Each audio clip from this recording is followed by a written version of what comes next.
Okay. And we start with 15 gold worth of items. Is that right? Yeah. I am already up to 14. Mm. And that's just with my Yeah, weapons. I'm pretty much there too. What do I have right now? I have 12 copper and 13 silver. But I have a lot of stuff. I feel like I've got a steel shield, a Morningstar halberd, dagger. Oh, I need to add my crossbow in there. Well, And then I have backpack, flint and steel, water skin, rations, bedroll, belt pouch, signal whistle, mug, crowbar, grappling hook, chainmail, and rope. it's not clear to me if few dwarves are seen without their clan dagger strapped to their belt. This dagger is forged just before a dwarf's birth and bears the gemstone of their clan. A parent used this dagger to cut the infant's umbilical cord, making it the first weapon to taste their blood. It's not clear to me if that, as far as I understand, if you're a dwarf, you automatically have a clan dagger, but there's a gold cost associated. So is that taken from my starting gold? Or do I just have it? No. I mean, as far as daggers goes, it's a good dagger. Yeah. It's versatile. You can do bludgeoning damage with it. Oh, nice. It's got parry. It's agile. So if I make multiple attacks, especially with flurry, it's a -2 penalty to my iterative attacks, which is very good.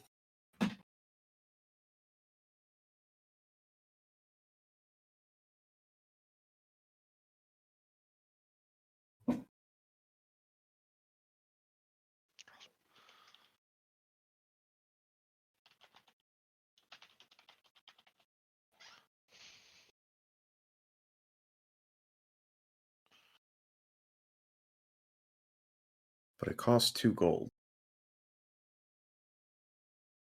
which is a good chunk of my starting wealth.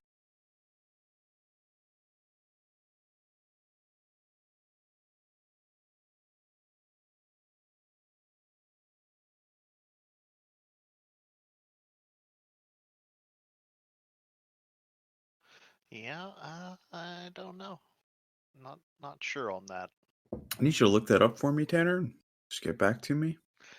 Yeah, I'm gonna try to, figure out my own shit. You could do that after you figure mine out. That'd be great. Seems like a better use of my time. Well, whereas your time can be dedicated to going to fuck yourself. Well, there's a lot going on Reddit right now, so I'm gonna need to keep abreast on that. Well, if you're keeping your breasts on it, you aren't going to be able to read it, so look up whatever you need to do for yourself. A breast, not both. I don't know how big your breasts are. You think I'm a madman?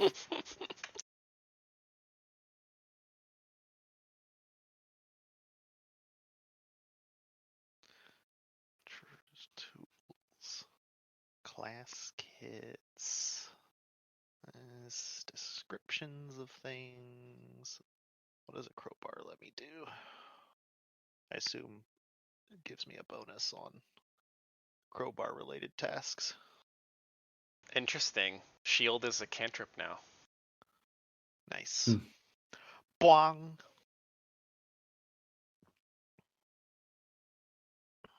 Tanglefoot is a cantrip?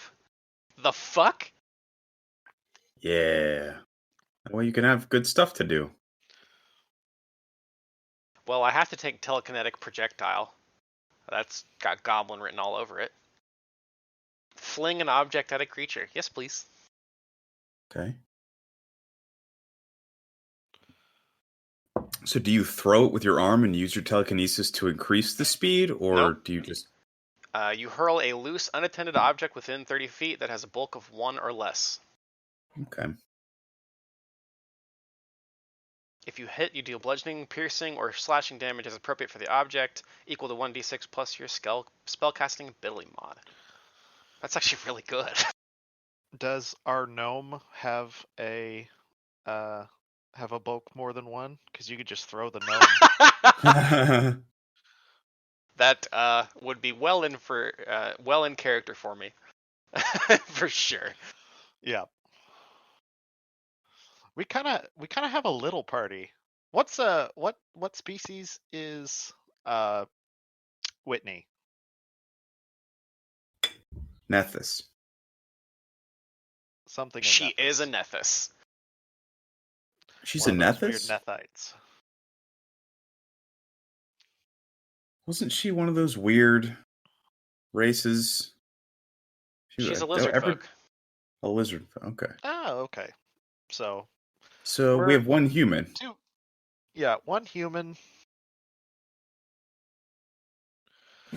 Manling, looking around at the rest of our party, I think perhaps we ought to watch each other's backs. Not to be racist, but the rest of these folk look like fucking freaks. They smell like piss. I think I saw that lizard folk eating someone's fingers. That goblin's got a monkey's tail. I thought it was a monkey in a dress. Keeps scratching his butt with it. Well, I can't quite fault him for that. When you got an itch, you got an itch. Well, I suppose that's true. That's what I got me crowbar for. It gives me a bonus to force open. God. Disgusting.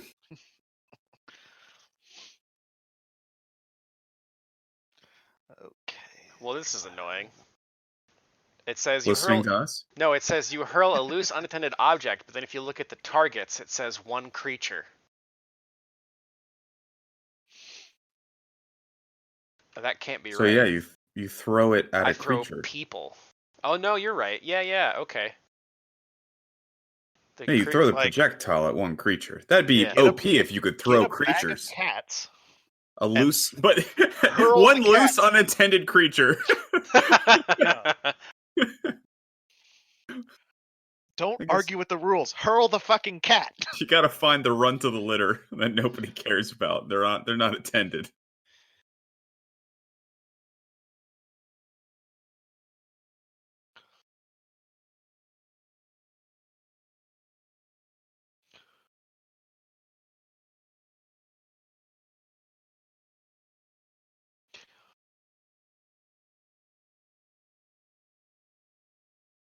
So as far as I understand, you apply your full strength mod to all melee attacks, to all melee damage now. Yes. And certain weapons will, instead of giving you the strength plus half, give you the different die. Right. You get the upgraded die for wielding with two hands. Yeah. That's a little simpler. Yeah, which is straight 5e. Yeah, that's cool. Which I think is, being able to do it with different weapons and knowing what the calculation's always going to be has its values benefits. Too, yeah. Interesting. I can't get any of the spells to post to chat. Skills. That's frustrating.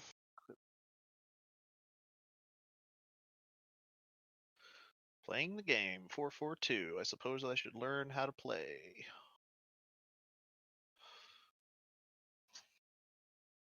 Why won't it fucking roll that? That's so stupid.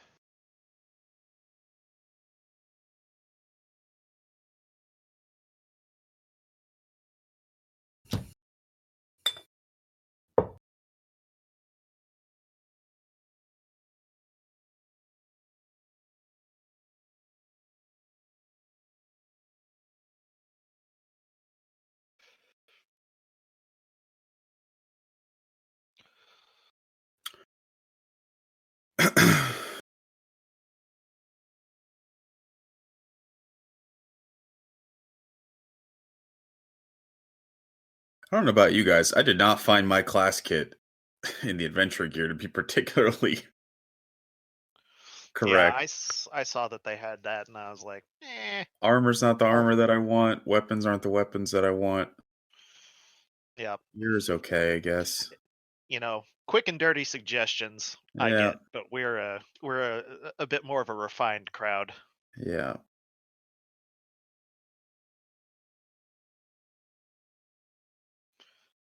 Sheath. You have to buy sheaths separately?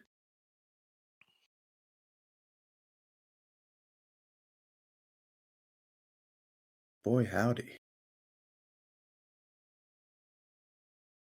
Why won't it roll the spell? Mm.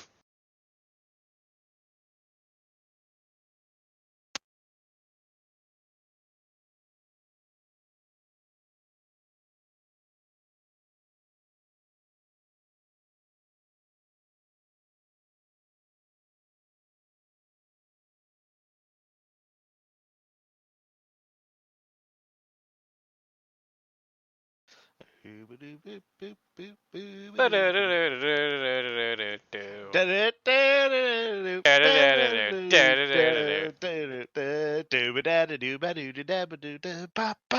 anybody get Well, their spells to actually roll? I don't have spells. Let me give it a try.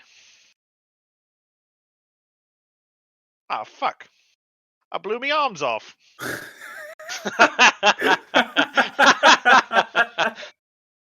Oh shit. That was good.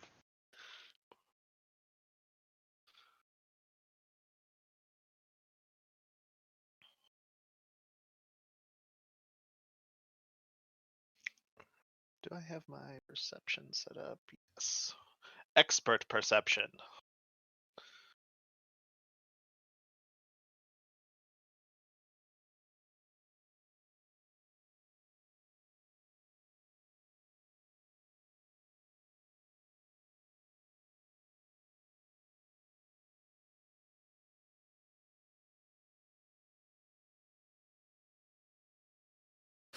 Trying to decide if my lawful good dwarven ranger would have thieves' tools. I mean, I guess he would. They're only a thieves' tools if they're owned by a thief. Yeah. Ooh. Otherwise, they're just tools for thieving. I only steal from thieves. That's why they're thieves' tools. And I only kill bad people. I kind of thought Wink. it'd be Wink, fun. wink, wink. Okay. As far as I can tell, non-lethal damage is just like lethal damage, except if you kill them with it, they become unconscious instead of dead.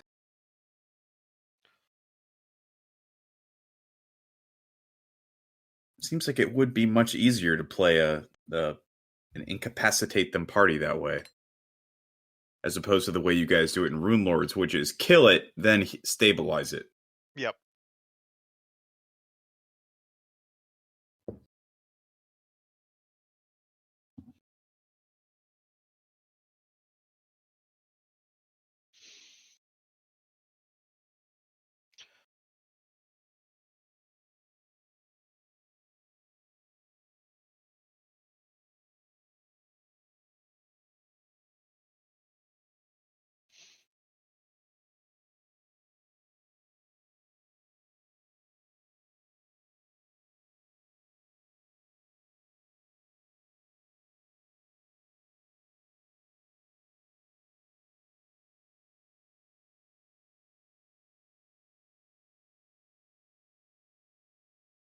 There you go.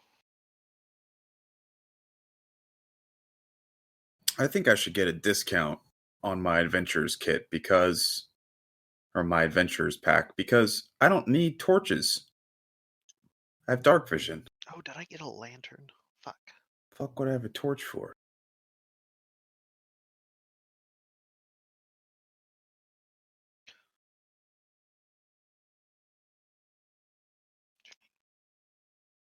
Signal whistle, Russia. Nope, I didn't. Damn it.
Is there a place to track wealth in the character sheet, or you just kind of do it? Inventory.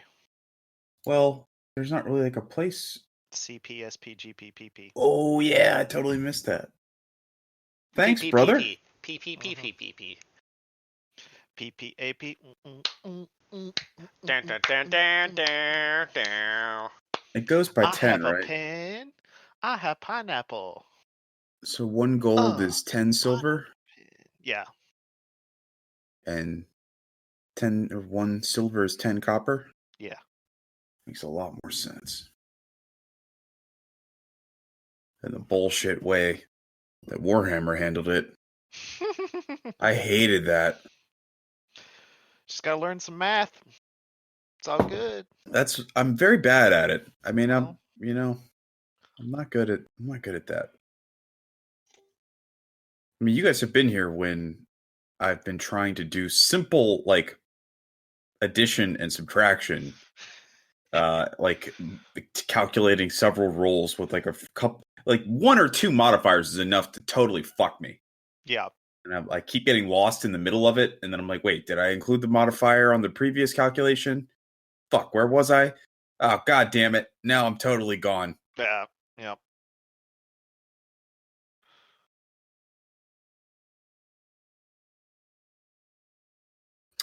I guess I could get rid of my dwarven war axe and my bow, and I could just invest completely in sheaths and hatchets to just constantly throw Just have hatchets. like 16 throwing axes. If you get quick draw, it looks like it's actually possible. There's a couple feats that you can get for a ranger. One of them is quick draw, where you can draw an attack with a weapon in the same for 1 action. Mm-hmm. The other one would be the one that extends the range, whatever that is, increment of range weapons. Far shot. If I got far shot and quick draw, I'd be a 20-foot hatchet thrower. Nice.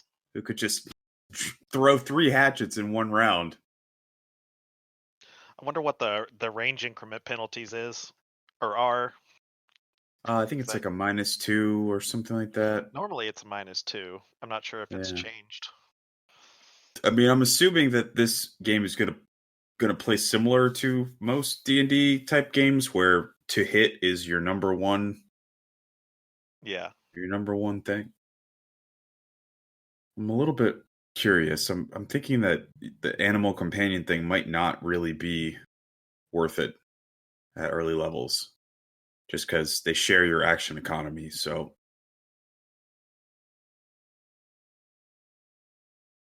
it's like, well, why would I use 2 actions to have my pet run up and bite when I could use those 2 actions to shoot my opponent?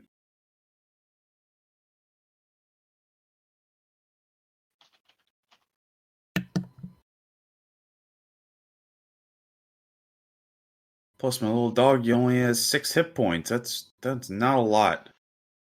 Little Borkins. Borkins? Yeah. Okay, Borkins it is.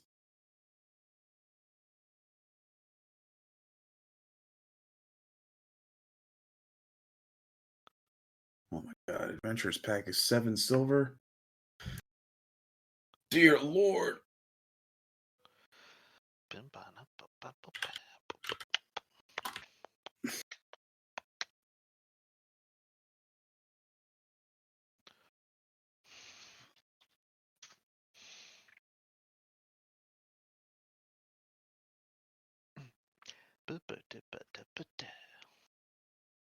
All right, I gotta listen to some music to get that shit out of my head.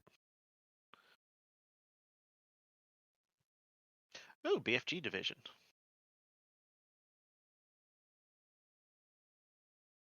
Wow, yeah, I'm about out of shit. The Dwarven War Axe is hefty, I guess. And the longbow.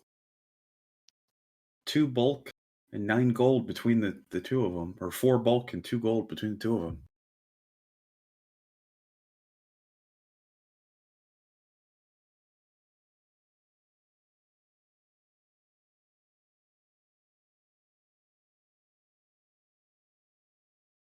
Although I do like the idea that you have to make inventory decisions. Yep.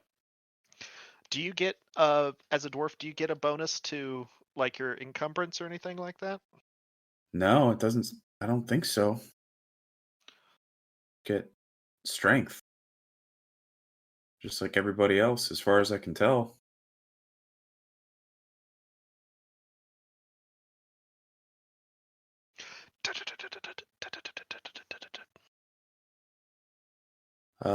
There's one called Unburdened Iron.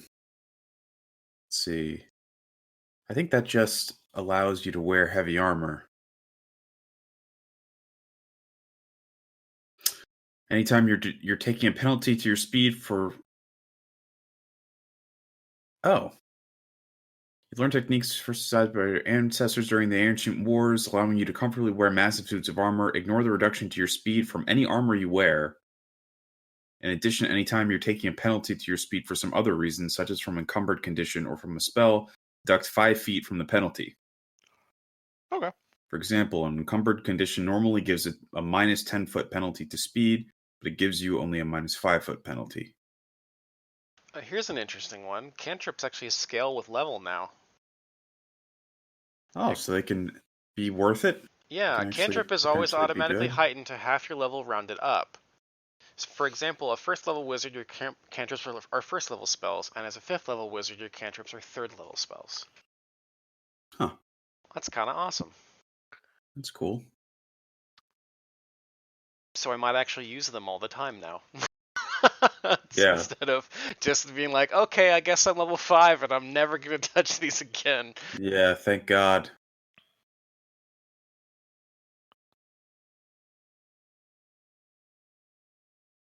Oh, can I do 1d4 acid damage? That's definitely worth my standard action.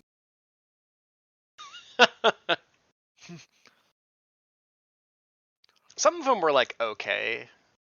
Like, Yeah. light was good. Detect magic is all the time. Yeah, but outside of the utility ones, they were like utility was only the only thing. Guidance, we got a lot of mileage out of that. Well, Zoo did. Mm.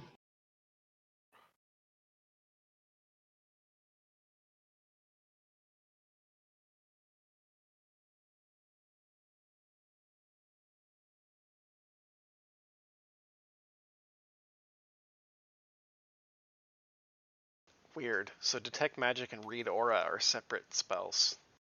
That's kind of dumb. So if your class is trained in the same thing as your ancestry, they don't stack, right? It's just trained. Right. Correct. You would get Like to a pick skill, different. or Usually there's an or option though. So that's like, for skills. For skills, Yeah. So like skill, so like for the class skill, I'm trained in performance, and then in my ancestry, I also am trained in performance. They So it don't normally stack. says if you get it from something, if you already have it, then you get to pick a free skill Oh, of your okay. choice. you'll So have to you go find that language though. To be right. sure. Mm. Normally under I think it's under class. I think it's under normally. class. Yeah. Yeah, it says. Yeah, it doesn't say that. It gives 3 of them, and then it says trained in any number of additional skills equal to 4 plus your intelligence modifier.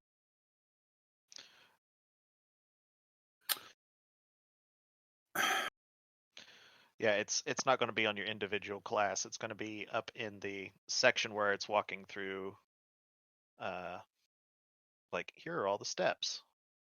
Oh, okay. The Class flow chart thing. details by equipment. Skills.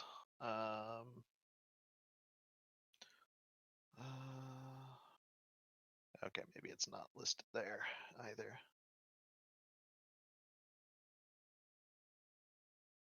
Like that's what the rule is, but I don't know where it's written. Mm. Might be under like backgrounds or something. No, I know that typically though, when you gain a skill, if you already have a skill from something else, you get to pick a different one. Yeah, because I just saw it earlier today. Yeah.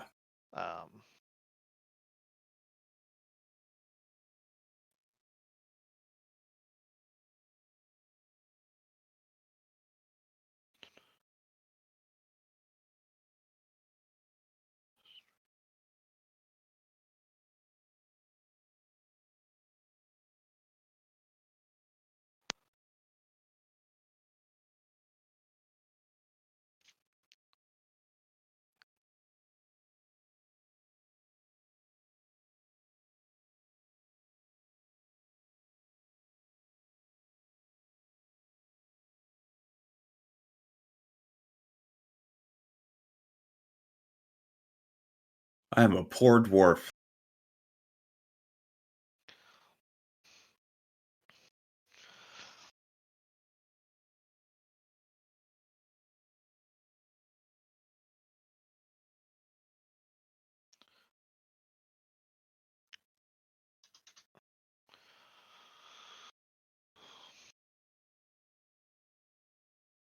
Did any of you guys take any flaws?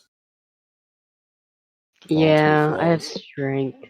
Or Well, that's a class when there's voluntary flaws. You can basically you Really? take two, you flaw 2 ability scores and you get 1 free boost. interesting. Doesn't look really worth it unless you really want to just cap So- out 1 stat. Is it a -2 on both skills for a +2 on one? Right. It's abilities, but yes. Yeah. Abilities. Yeah, whatever. Yeah, I'm doing that. Not whatever. Well, actually. Oh, habeas corpus. And we got our rules lawyer here. I thought he was gone.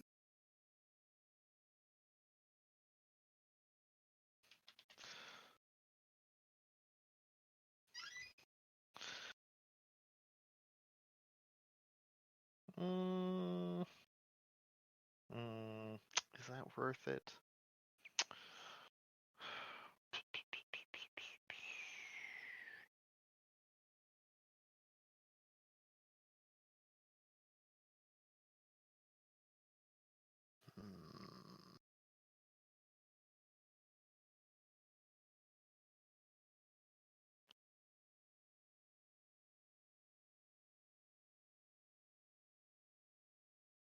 Nah, I'll stick with what I'm doing.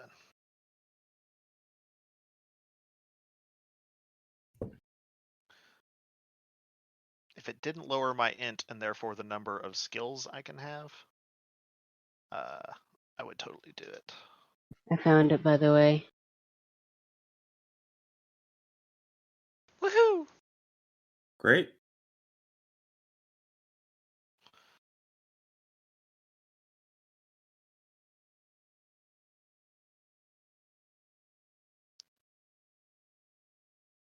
What page is it on?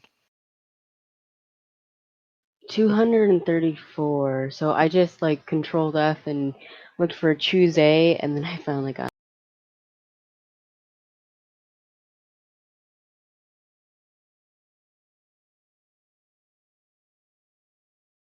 Am I gonna have to track my arrows here? It's gonna be pain.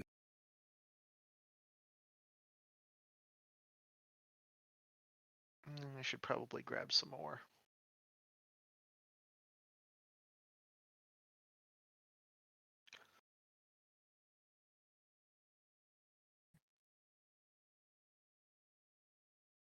I've succeeded very little in oh, this is the thing I was looking for.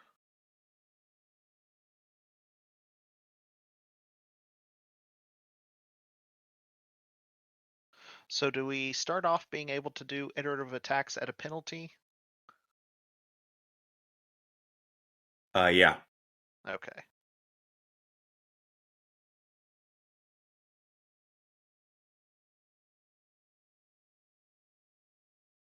Can you hear me now?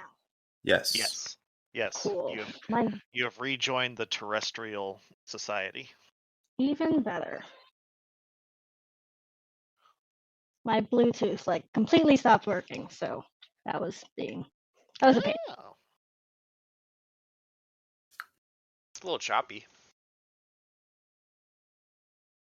Yeah. We need to get you a new headset or something. I bought this one like a year ago. Womp womp. There's something going on then, I think. Or maybe Yeah, it's well, your I know phone. earlier it was my machine because I haven't gotten. I switched to Linux Mint, and the audio there is kind of eh. Hmm. Oh, is that what you're on Discord with right now?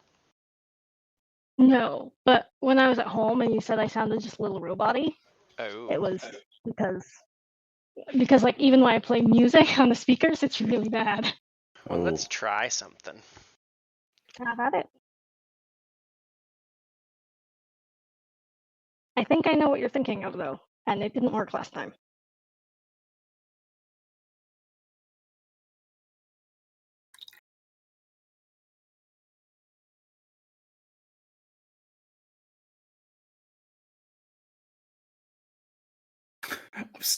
I'm starting to think it might be economically more feasible for my dwarf to be just a hatchet throwing ranger.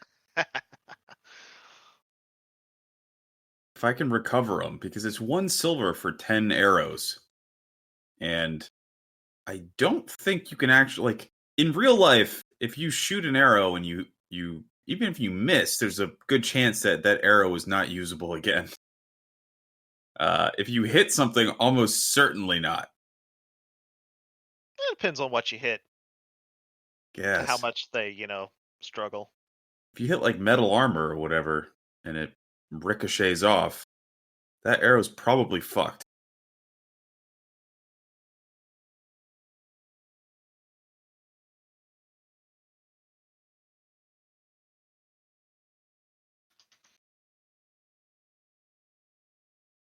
Hatchet's probably fine, though. You can throw them all day.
So do you get one reaction, or do we know? It I depends. think Yeah. I think it's just I think one.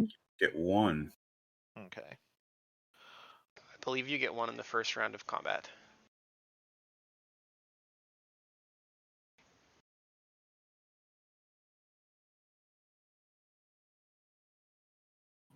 But you still have to have a trigger.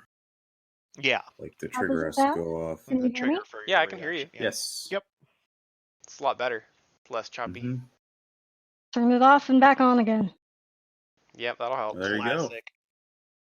It is Bluetooth. Hello, IT.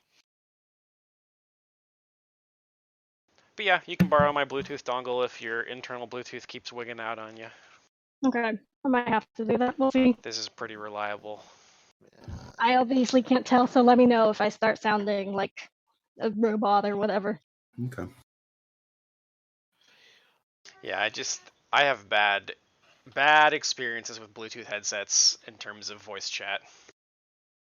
They're really meant for like phone calls, which is why you can't get stereo audio and have the microphone active at the same time.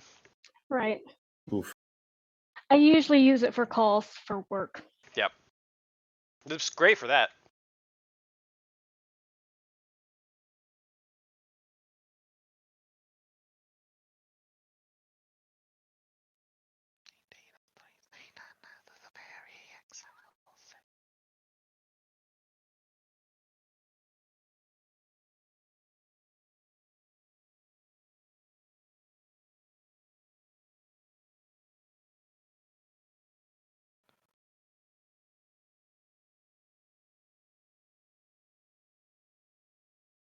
Well, Snowball's not very good anymore. That's disappointing.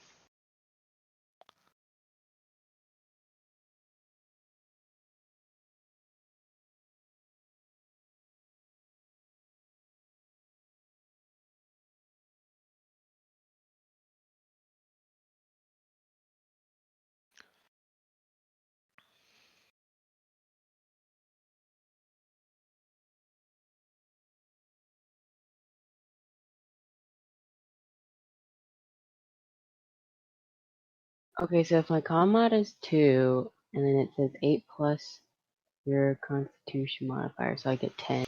Correct. So I have like 20 health points? Does that sound correct? Yep. Mhm. What's your con mod? Plus 2. Oh, your racial hit die is probably low though. I think. Probably as a gnome. Yeah, gnome would probably be like an 8. It's interesting Or that they 6? seem to have removed all of the hit die language. That Yeah. seems To to be totally fair, gone. that was fucking the worst. Like, Yeah, it's I weird. always had trouble with it. yeah.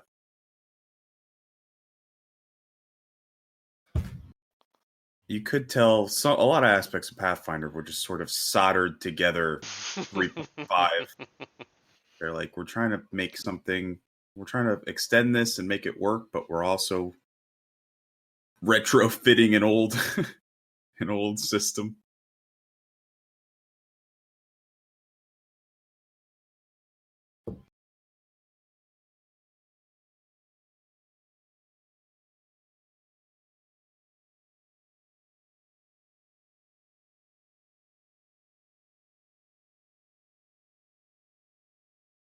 Interesting. There's a spell called Scouring Sand, which essentially lets you blast plant-based difficult terrain. So, like, Entangle, it would counter. That's cool. Literally just sandblasting the Yeah, just foliage away. let's see. For the duration of the spell, any plant-based difficult terrain smaller than a tree becomes loose, allowing each 5-foot square of it to be cleared with a single interact action. In addition, it also attempts to counter entangle and other effects that create or manipulate plant-based terrain in the area. Hello. Oh. I'm gonna go run to the restroom and then I'll be right back. Unacceptable. I All right. Take your time. Question. Do you Answer. think I should become, instead of a cleric of Nethys, should I switch to being a cleric of Arakura? You And then I can have my divine lance. do you. Yeah. You seem to really Honestly. like Nethys. I wouldn't Yeah. obsess over the one spell. I know, it's just a really good cantrip. I think you'll be fine. There's lots of good cantrips. Can you change your deity as you play, or is it one of those once you If the DM Like and if an- story allows for it. Yeah. Gotcha? Okay. Yeah. You can't just like swap it between sessions, but there has to be like No. story reasons. Yeah. No. Right. I I mean, get that. I I guess if your didn't know. DM allowed it, but yeah. I think in general, that's supposed to be a pretty serious commitment. Mm-hmm.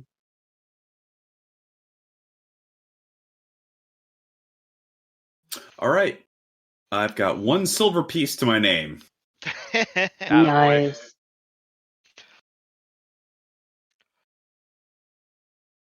Yeah, the thing is loading forever. Damn it. Oh, it's got a poop sign. First thing know I why. will do is use my mercantile lore to try to sell these extra torches, because I have dark vision. Don't need them. I have no idea why it's taking forever.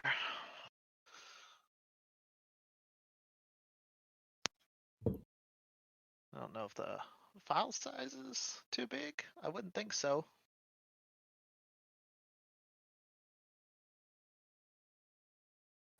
All right. Roll How much 20 is our has starting been wealth again? 15 gold. silver. gold. Or gold. 15 gold. gold. 15 gold. 15 gold. silver. You can have That would be. some. Woo! you You just get a hear knife frantic and typing. a burlap sack. You hear frantic typing as Tanner's adding the extra gold to his inventory. Like, I'll just take that. Fuck. Let's see. I need pictures for token. Oh yeah. Yes. Shit. I'm definitely not there yet. I'm not sure. I'm not 100% sure on this one, but this is what I have. Hopefully that will go in there. Christ, it's not letting me. It's not really cooperating with me very well.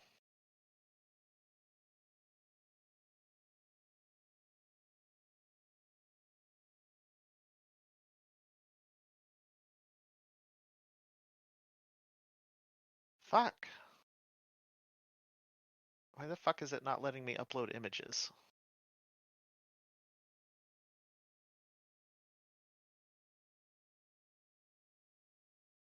Images.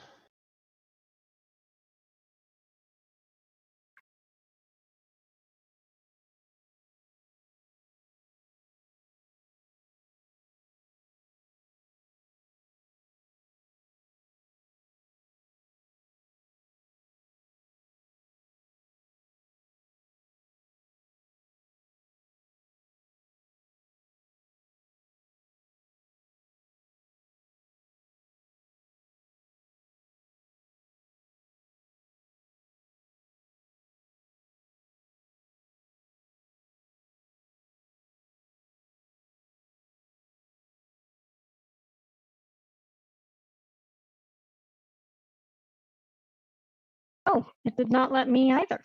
That's interesting. Walker's revenge.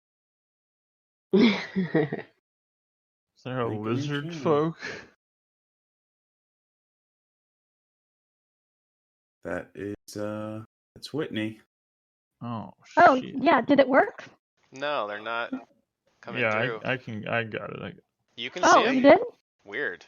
I Yeah, can't see them well. at all. Yeah. When you're a DM. Gotta use those DM magic powers.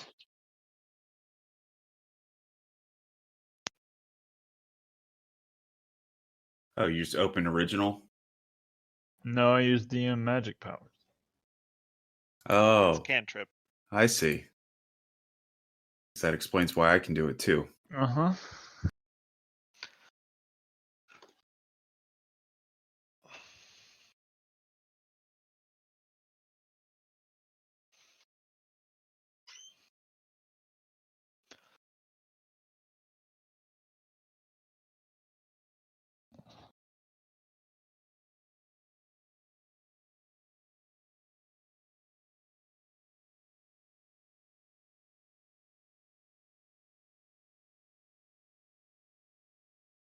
Turns out there's basically no good art for monkey goblins. Surprise, Never surprise! You expected it. sounds like you're gonna have to go into Photoshop and create your own. I don't have time for that shit. Just get a picture of don't? Curious George and just color correct it to green. Like paste a like Mickey's wizard robe over him.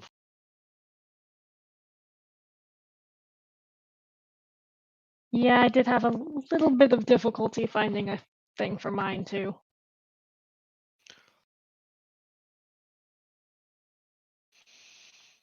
I, an intellectual, that already had my character pre-made for me, basically. A man of culture.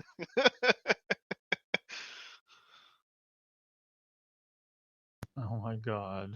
Zuzu's able to upload. Yeah, that worked fine. This is her. That's actually pretty good. Thanks. Looks like a Final Fantasy character. A little bit. Well, the ocarina, especially.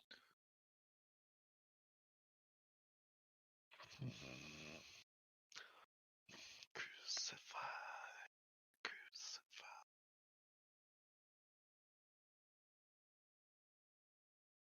Oh yeah, I can view mine if I click on it, but it doesn't show in the chat normally. And I can see Tanner's too. Nice. Gross. I just have to click on the shit, and then it's fine. Your lizard person looks so dark and dreary. Well, it's a lizard. I like to picture her as like I just crawled out of the swamp like this kind of vibe. I think you need some I color. crawled out like this. Yeah. Yeah. And well, she has the unseen trait. Felt cute, might of delete changing later. color. She could be pink tomorrow if she or in a minute if she feels like. Oh, so you're like a chameleon. Kind of, yeah. Felt cute, might swallow you whole later. Might devour later. Yeah. That's one of the defining characteristics of my lizard folk is that usually eating pieces of things that he kills. Now, I just want to clarify for the piece of art that I uploaded, my character is the one on the bottom. Yeah. Okay, good to know. Yeah, the dwarf. I got you. Yeah. Wait. Oh, that's amazing. Eggman, got it. Yep, giant tusks. Mm-hmm. I took some liberties with dwarf. Yeah. You're a hog. He's a half pig, half dwarf. He's a dwark. I did take an animal companion. Is there a way that So cute. that you Oh could yeah, I can give you a sheet. generate? Yeah, sheet, so I could put all his doohickeys Is in your there. animal companion a pig? It is not. That's just the best dwarf one that I could find that wasn't like a battle scarred, really angry dwarf. Just not the vibe that I'm going for. I mean, maybe we'll get there by the end of the adventure. More of a brave Sir Robin type. Well, I was thinking more of a down on his luck, lawful good type of style.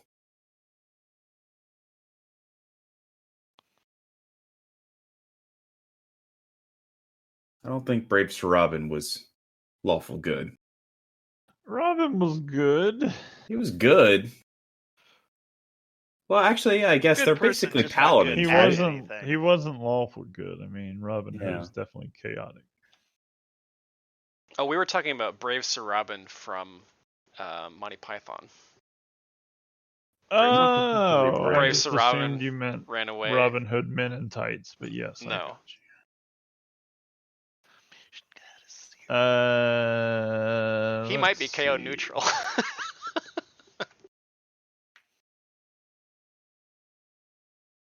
Is I don't this gnome Kratosi? Ooh. Oh, I see. Someone didn't use their character sheet. Oh.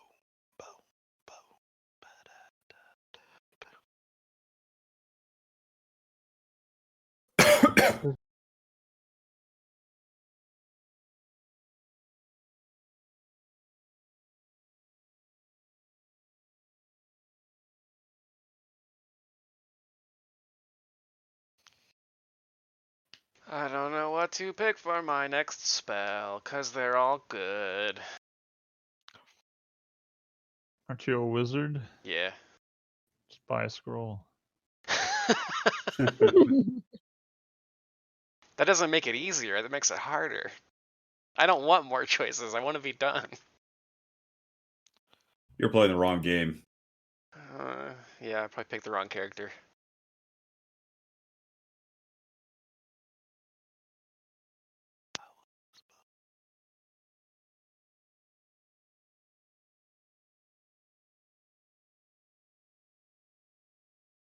Maybe I'll just stick to evocate shit, because that's what he's going to be anyway.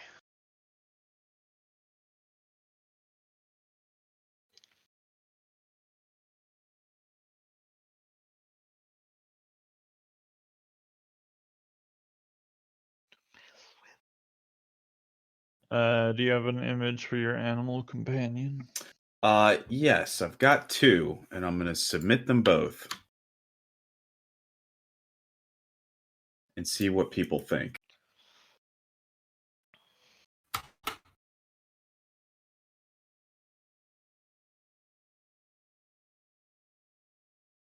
Oh my god, I love the first one. That's Yeah. a tough choice. I like the first one. What the hell is that dude? The guy on the left in the second picture, what is that? It's a gigantic That's nose. a gnome, apparently. It's a nose. Yeah, Oh, I guess I'm that judging. makes sense. I'm judging He's based off 20% of the nose. Yeah. He's got a god damn it, a Mario nose. Yeah, that's a tumor. That there is a tumor. I personally like the second. Just the big fluffy shagums. Yeah, let's go with the second. I think that makes the most sense. Is he your mount? Are you? I cannot mount. I am a medium-sized creature. I But- can mount him. Zoo, yeah. Oh my. Wait, I'm yeah, small. Zoo or Dart might be Except able to. goblins hate dogs, so So do This is dwarves. So Goblins also hate to read. yes, well, they're also And you're on a caravan with horses. they're You're a also steed. all trying to prove themselves in the world as different than the stereotypes. So I'm a weird goblin. when you were making your character decision, you were like, "Well, I'm a goblin, so I don't think I'm careful." I was like, Yeah. "Yeah, but you're the goblin that lived." Yep, It's like, which you is a good probably point. are. It's a good point. The most careful of the least careful. Pretty Yeah. much. I think you'd have to be an exceptionally careful goblin to make it this far. Well, and apparently, apparently that's very true because like the monkey goblins have a home city, but like not like they reuse the same name over and over because it keeps burning down. So Yeah. This There is are- new Goblin Town. there's not very many monkey goblins because they usually die in fire. What did you say the name for my pet was, Tanner? Borkins. Borkins. Oh my god.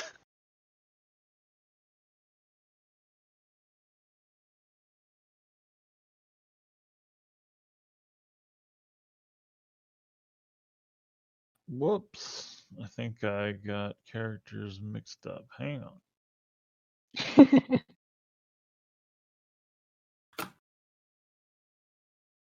I couldn't find Saint Bernard in the ancestries for Borkins for some reason.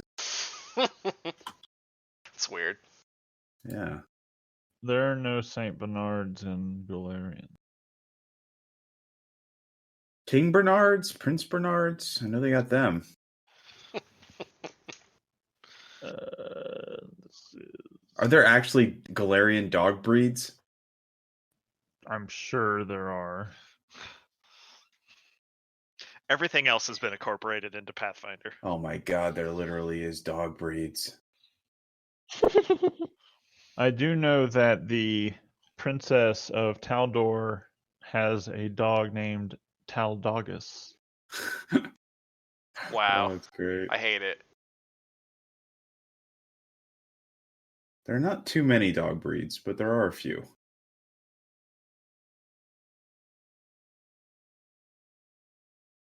What is a Schäferhund? Some of these spells still need cleaned up a little bit. Because like Chilling Spray, it says the saving throw is will, but then if you read the text, it specifically says reflex. So that's kind of weird. DM Fiat.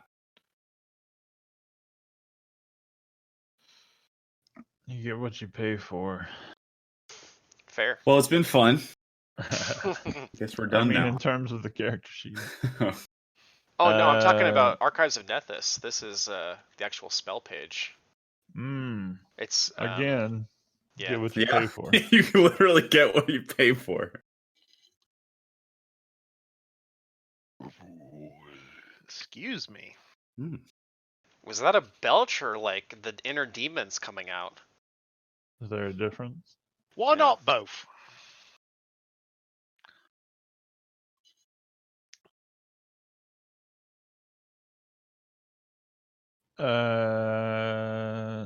Where's this goblin picture? I'm still looking, picking out spells at the same time. There really isn't very much art for monkey goblins, so I'm kind of struggling to find one. You have my suggestion.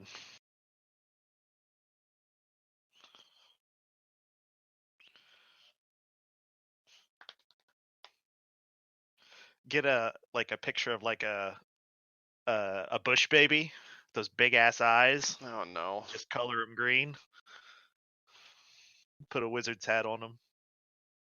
Just Photoshop a wizard hat. Yeah. Onto an actual monkey. Yep. He tells everyone he's a monkey goblin, but he's really just a very smart monkey. You've deceived all the monkey goblins too. Became their leader. It's like Idiocracy. I'm not smart, I'm just average, and everyone else is stupid.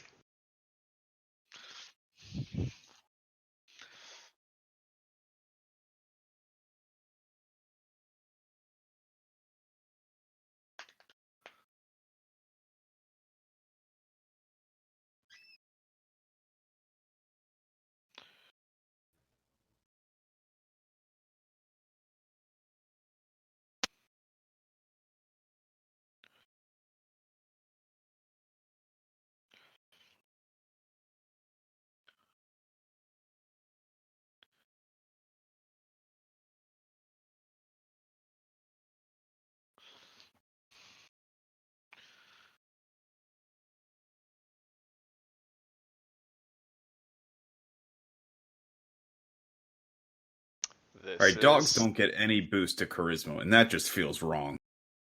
This is true. I mean, did you see how fluffy he was? Gosh. Incredible. But he also looked like he had mats, too. Not just fluff. Yeah, he hasn't been combed enough. Mm-hmm. What's a comb? I'm a lot of money. Alright? I can't afford a dog comb. In massive amounts of debt. Besides, you can store other things in that fur. Yep. Just make pockets out of the mats? Hide a whole battle axe in there. Ideally, I don't hold battle axe. Ideally, I could equip him with a medical kit, which is one of the reasons why I took medicine. Strap him on there, and he can be a real Saint Bernard. Oh, look at. If by medical kit you mean a jug of booze. Yeah. I mean, that's dwarven medicine. Same thing. What is?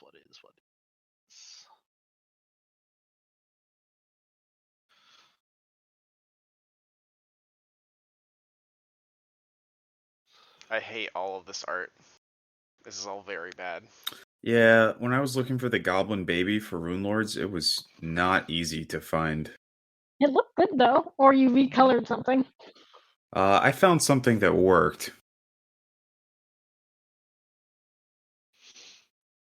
But it took a while. Most goblin... You type goblin baby into Google, and you don't get a lot of good results. Well, I might have to conscript Whitney to draw me a character at some point. Well, I'm out of a job, so it's not conscript, it's commission. Yep. Yeah, I'm sure we can come to some kind of arrangement. Oh god, please stop. Please. Exposure? That's what I usually get offered. I hate that. Or like, don't you I just think he's enjoy it? offering exposure.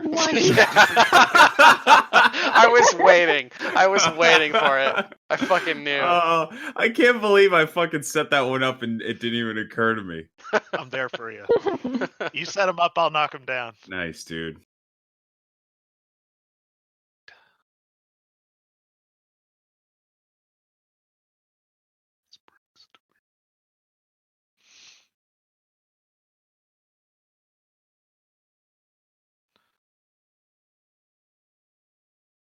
$470.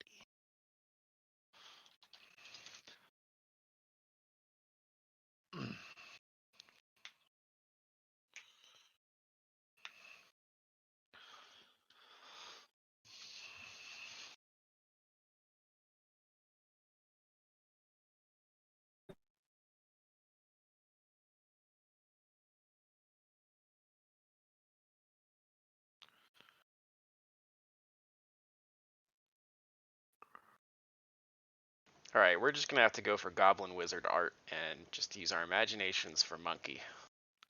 Just recolor him brown. He's already kind of brown. This one will work. I think. Harry Goblin.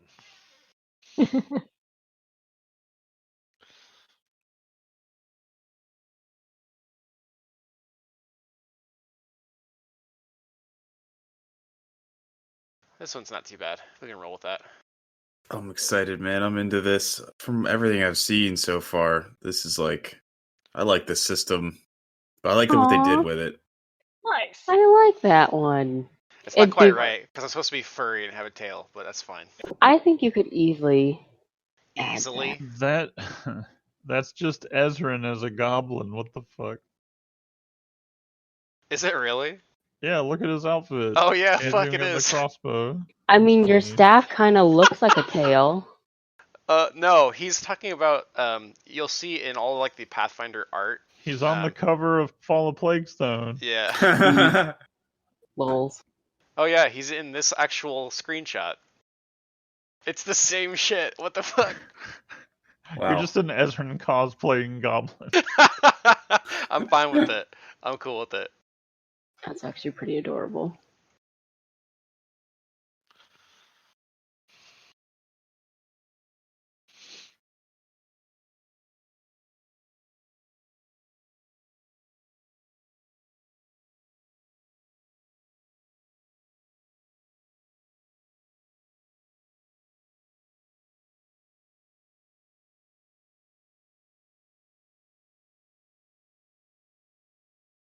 Oh. That's not correct. Of course it is. Everything's fine.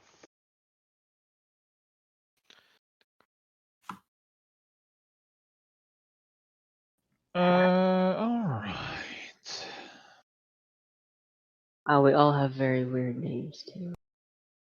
I think mine's pretty goblin-y. Tinkerella. Yeah.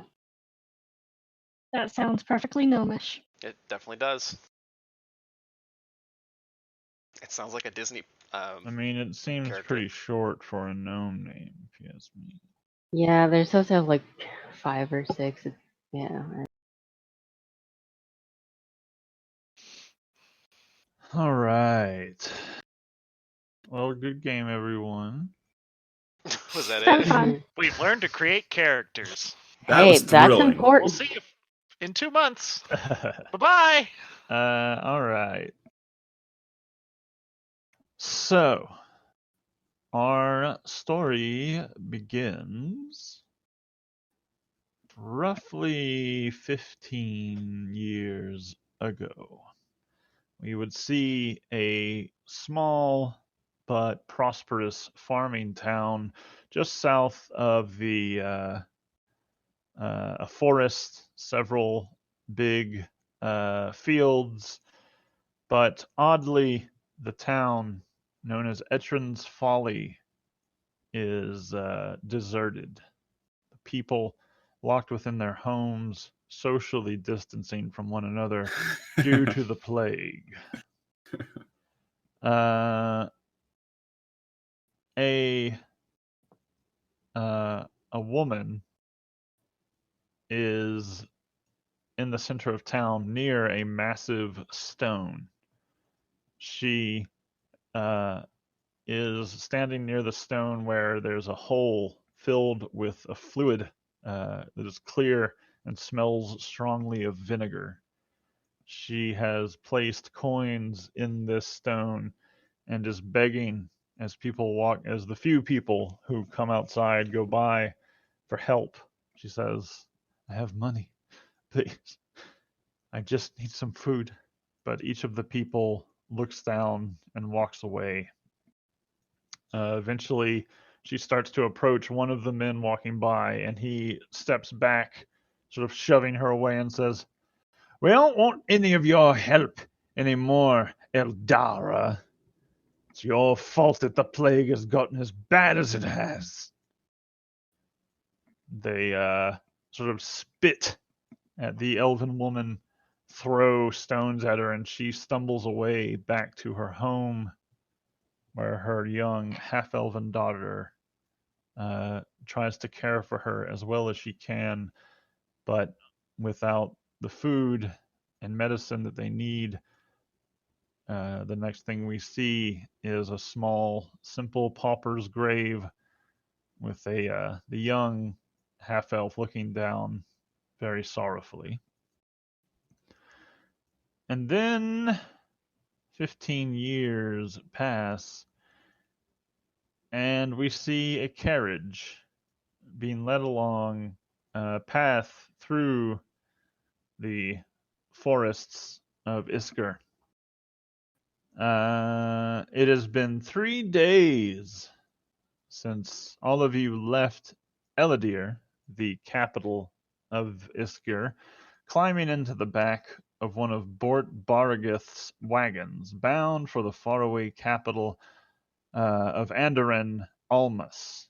The smiling caravan master cut your travel cost to only a handful of coppers, so long as you promised to protect the wagons should any trouble arise. Fortunately, your journey through the hinterlands of Isker has been quiet, even if the ride itself has been far from comfortable. As you broke camp this morning, Bort announced that you should arrive at the town of Etrin's Folly by nightfall, and he promised a comfortable bed for the night as a reward for a long day's travel. The caravan's teamsters shared a chuckle between them, trading knowing glances and subtle nods, but soon enough you're all on the road again, the wagon bouncing and creaking along the uneven trail. And we see this odd assortment of characters in the rear part of the caravan. And why don't you tell us about Victor Steyer, first of all? Well, Victor is a very tall, broadly built, thickly muscled man. He wears the scars of a long life of fighting for good and worse causes. He's got a big mustache, thick chops. He's wearing a set of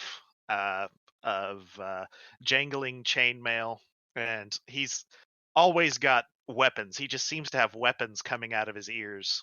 But he's very jocular guy. Anybody who has interacted with him knows that he's quick to joke and have a good laugh and pitch in where help is needed, but he's also quite fond of his ale and has sung many night around the campfire drunkenly and probably to the chagrin of the rest of the caravan. Sitting next to him in this wagon is Tinkerella. Tell us about her. Okay. She's she's a bard. I actually haven't really fleshed it all out, so can I take a pass until I figure out my story? Sure. Hey, but that's all you need to know. Okay. What do you She's a expect a bard bard and to a be able to gnome. tell you a story? Oh no. Sorry. Nearby this wagon is a goblin wearing a robe. Tell us about Huck. Huck is a scrawny little furry goblin who has a tail. He spends most of his time unusually holding books open with both hands and like scribbling notes in the margin with his tail. It probably looks a little strange to those without prehensile equipment. I think he... Sorry, go ahead. Sorry, I was going to say all of us, and then I realized we have a lizard in the group. Not prehensile. Yep. Well, fair. I don't think you know a whole lot else about him at the moment. He hasn't done anything to really show his personality. So just like appearance-wise, just a furry goblin wearing a robe, reading books, and scribbling about with his tail. All right. In the back, there is a lizard folk, or Irukshi, as they call themselves. Tell us about Helzakesh. She is a cleric of Nethys. I imagine with this particular party, she was hired as the healer. She kind of keeps to herself and is also reading in a book which you assume is religious text, but it's also filled with notes as she is studying and practicing magic. I think that's probably all you know. She doesn't talk a whole lot, and is traditionally, the stoic, not like her face isn't very emotional as being a lizard folk. Alongside this wagon is a big dog. Tell us about Borkins. Well, Borkins is Daldruk's animal companion. That he's had for a couple years around Lake Incarthen. Trained him to do a few good things, although Daldruk seems to be fighting a never-ending war to try to teach Borkins more complicated maneuvers, ideally trying to teach him some sort of tricks that he can use to earn coin around all these tall folk. Is thus far proven unsuccessful. Borkins is just a natural-born killer, and that's just the way it is. He's not an entertainer. Sure. And what about Daldruk himself? Well, Daldruk's a pretty simple dwarf. He comes from the Lake Incarthen region, and he's an outsider, meaning that he really likes to get outdoors, do some hunting and fishing, and spend an outdoorsy life. He's quite fond of his longbow and his dwarven war axe, which is his most prized possession, given to him by his father when he passed. Other than that, he likes a good clan dagger on his belt that he never lets out of his sight, never takes it off, even when he sleeps. He's joined up with the party here with was it Borg? Bort. Joined up with Bort Bargis company back in Eladir as they're making their way to Andoran, and he has a feeling that maybe he'll be able to make to replenish his family's coffers with some money making schemes. Perhaps sell these city folk some fine tanned hides. Yeah.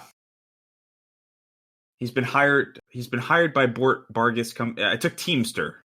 So he was hired by Bort Bargis company in Eladir to keep an eye out. And so as we're riding in the cart, he seems to be taking his job seriously. He's a no nonsense type of dwarf for the most part, although he does certainly enjoy Bort Bargith is a dwarf. Well, that makes sense. Yes. I thought it was a human. Racist. Yeah, fair. He enjoys a good drink, and he's probably enjoyed Victor around the fire. I don't know if he's appreciated the singing as much as the drink, but but that's probably about it. Well, he has. You all know that you are on the way to Etrin's Folly. As you're making your way along, you hear some of the other Teamsters muttering, "Can't believe we've got to stop over in Plaguestone all night."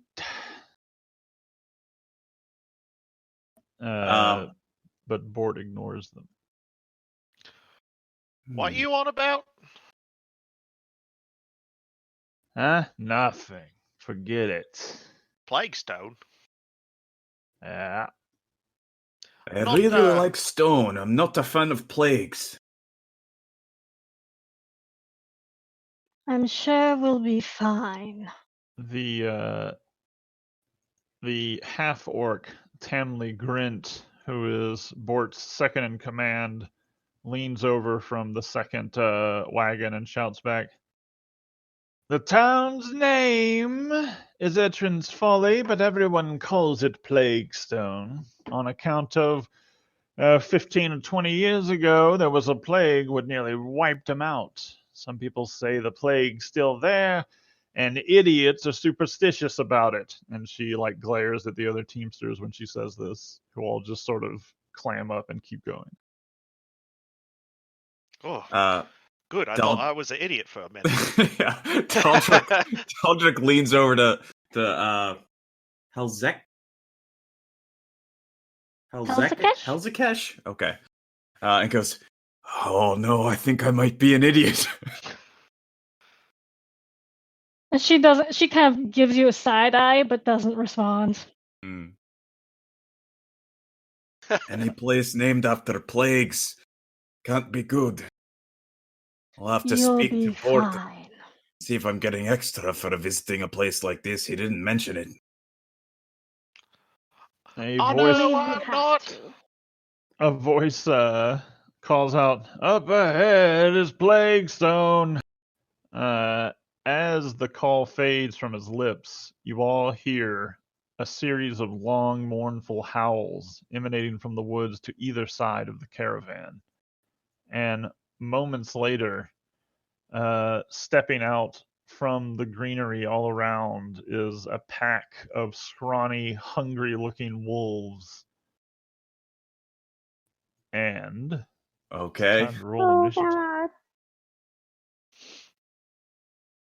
All right. The All right, wolves, boys. as they Time to snuck get up, paid. will be using stealth for their initiative. Ah.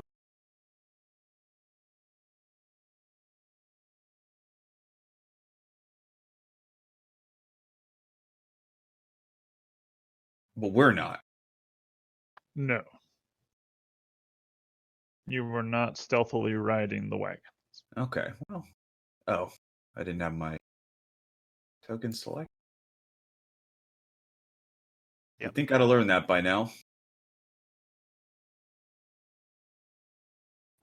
All right. Helzakesh is quick on the uptake and sees the wolves coming out. Up ahead, there are more wolves attacking the caravan, but these are the ones that you will need to deal with. Okay. Okay. I think she will grab her sling and call back to the dwarf behind me, whose name I forgot. We have some wolves on the side, and she'll point, and then I will throw a shot. Okay. All right. So first action is to retrieve your sling. Second is to fire it. I'm sorry, trying to figure out what I click. What would be the blue where your weapon's listed? Yeah. Yep. A 23 is a hit, and it is propulsive, so you add half your strength modifier to the damage. If right. Does it round up, or is it just like half? Doesn't do anything. Half it rounds down. Okay. So yeah, no real mod. Okay. Not a weak or not a strong lizard. Damage. And who were you? Which one were you attacking? The only one I can see, which is on the left. All right. Hold on, I Oh yeah, I forgot. Let me move these guys out of the covering. All right. That is a hit. The slingshot bounces off of the wolf's face and it sort of yelps in pain. You have one action left, and it does take one action to reload the sling. So you could reload it, or you could do something else if you want. I will stay where I'm at and reload. All right. The wolves are going to move in. This wolf will move up to Borkins. One action. Second action, it will try to bite Borkins. Oh my god, Borkins is going to go down before anything even happens. This is a 19 to hit. Yes. 5 points of damage to Borkins. Dope. Borkins is almost dead. Borkins needs to make a fortitude save. Okay.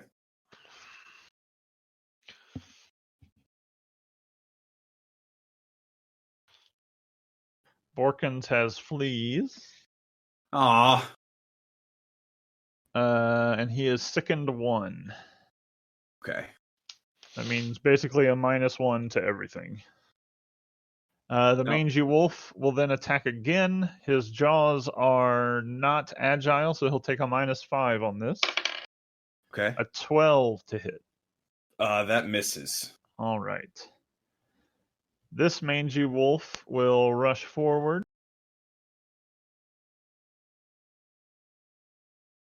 to here and leap up to the side to bite at Hazelkesh. This is an 11 to hit. That is my AC. All right. It bites you for 2 points of damage. Okay. And you need to make a fortitude save. Woof.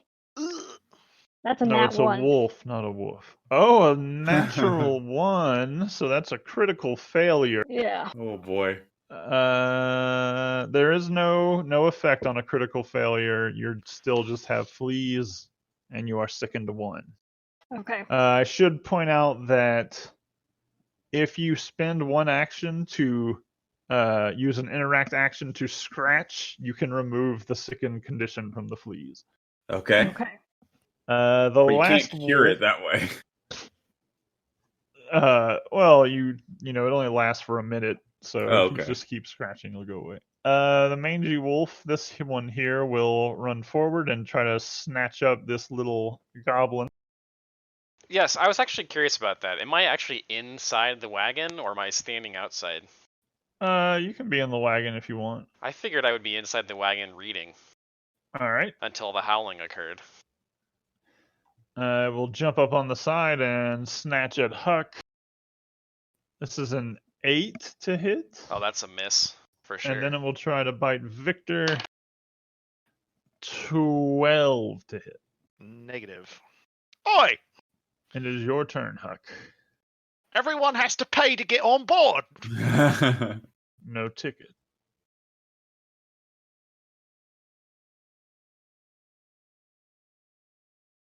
Oh, it's my turn. Shit. I was like, what? Huh. I will look like what are the objects that are in this freaking wagon with me that I could throw at this wolf? If you're talking about telekinetic projectile, yes. Then like, you know, a rock or something would work. Okay. I will look for the nearest rock and I will try to blast this thing.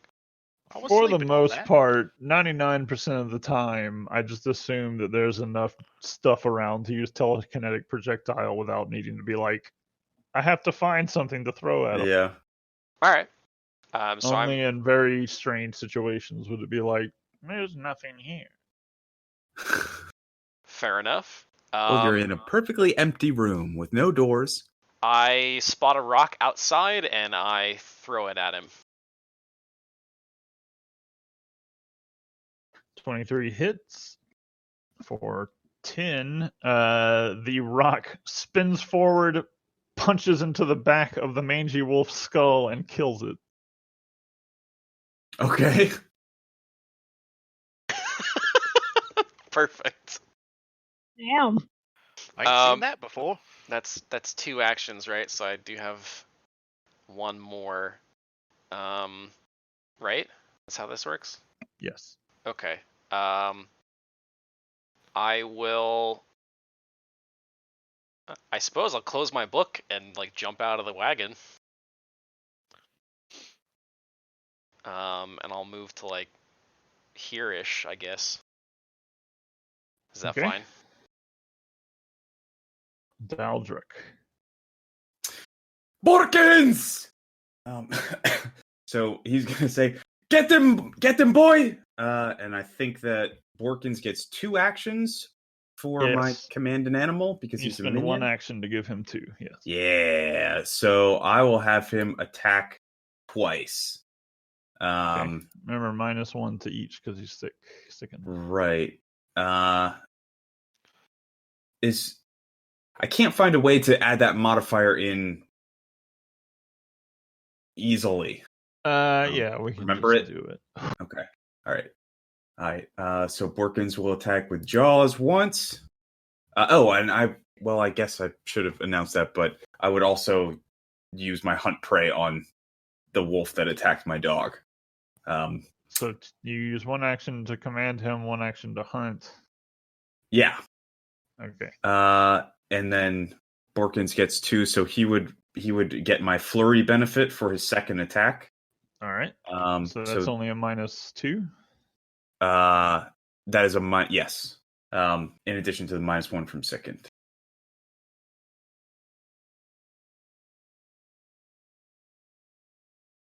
Maybe. So that would be a 12 to that one. 10 both to the first sec. Okay, yep. And then I'll use my remaining action to I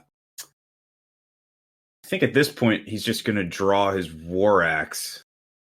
Okay. Because they're already on us. And that's it. All right. Victor Steyer. So Victor, seeing that the fuzzy goblin thing helped or took care of that wolf, will hop out of the back. Well, I guess he'll ready his halberd. He will hop out of the back, and get to right here. I think that's 10 feet. Yep. And he will take a swing at this wolf that's trying to attract this lizard lady. Lizard lass. I hit it. I guess give it a second to show up. Oh, no, I didn't hit the bonus. Okay. Boop. That is a hit for 5. You actually, no, it's not a critical hit. You slash down and cut into the wolf, knocking it off of the wagon and killing it. Tinkerella. Here we go. Okay, guys. You guys can do it. I believe in you. And I'm going to inspire courage. All right. It's +1 to attack and damage. Alrighty. Don't let those wolves get you. Fleas are okay. I think you'll make it. The one doesn't have fleas. How about we not get fleas and say we did when we tell the story later? Oh, actually, no. Fuck the fleas.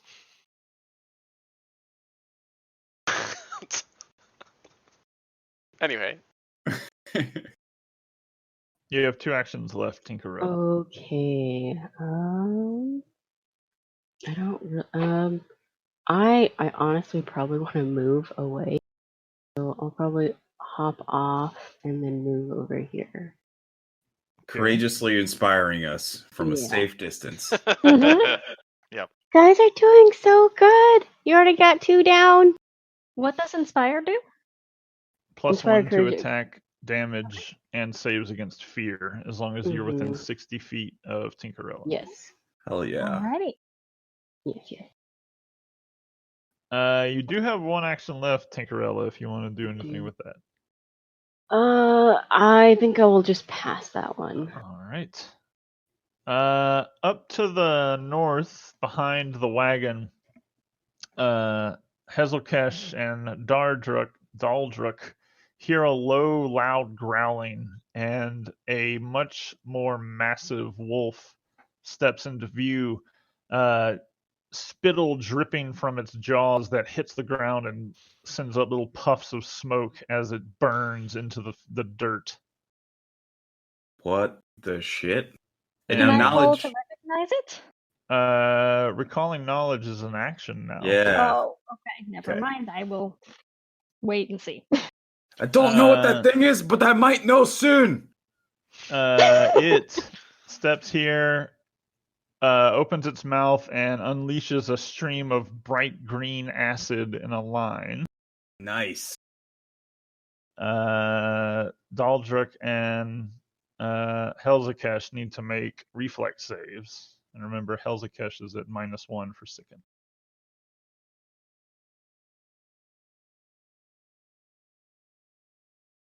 So 11. Oof. I don't know how to add You roll- conditions. Well, I don't think you can. I don't think the sheet has conditions that allow you to select what Okay. the modifiers are. I think you just put it in as like a note. All I can do right. So Daldruk succeeds but does not critically succeed, and Helzakesh fails but does not critically fail. Wow. So Daldruk takes 1 point of damage, Hazelkesh takes 3. I rolled all 1. Okay. That's like a critical success. Well, a critical success would be no damage. Yeah, I mean, it's pretty close. Hazelkesh. Okay. I think I will. Since I loaded my sling already, I'm going to fire it at the wolf attacking Borkins. Okay. Just put the dog out of his misery. Yeah, he's hurt. He's I'm got gonna fire it fleas. at Borkins. You don't. They are both mammals. Put them both down. Ooh, not a great no. hit though. And well, it'd be I guess it would even out because you get +1 from the song and -1 from Sicken. So Right. that is a miss. Darn. Okay. Well, since I missed, I think I'm going to then use my next action to come here and crouch down kind of behind the wagon. Okay, like you want to take cover. Yeah. All right. So you move and then take cover with your third action. Yes. And the wolf, the mangy wolf, will just keep fighting Borkins. Well, it will bite. 17. That will hit. 2 points of damage to Borkins. Oh my god, he's hanging on by his claws. So I added his constitution modifier to his hit point that are presented in the animal companions. I don't know if that's correct. Yeah, you I'm riding on it. Yeah. For poor Borkins. You're just seeing this dog be savaged by a wolf. It's really fucked up. I should have taught him some fighting, huh? He's just making that face the whole time. It will try to bite him again since Borkins refuses to die. 15. That will hit. 7 points of damage. Yeah, Borkins collapses at -6 hit points. Well, you don't go to negatives anymore. He's just dying 1. Okay. And with its last action, the mangy wolf will run over here, which provokes from Victor. Yeah, Victor's all about that. Let me show Borkins! My toys.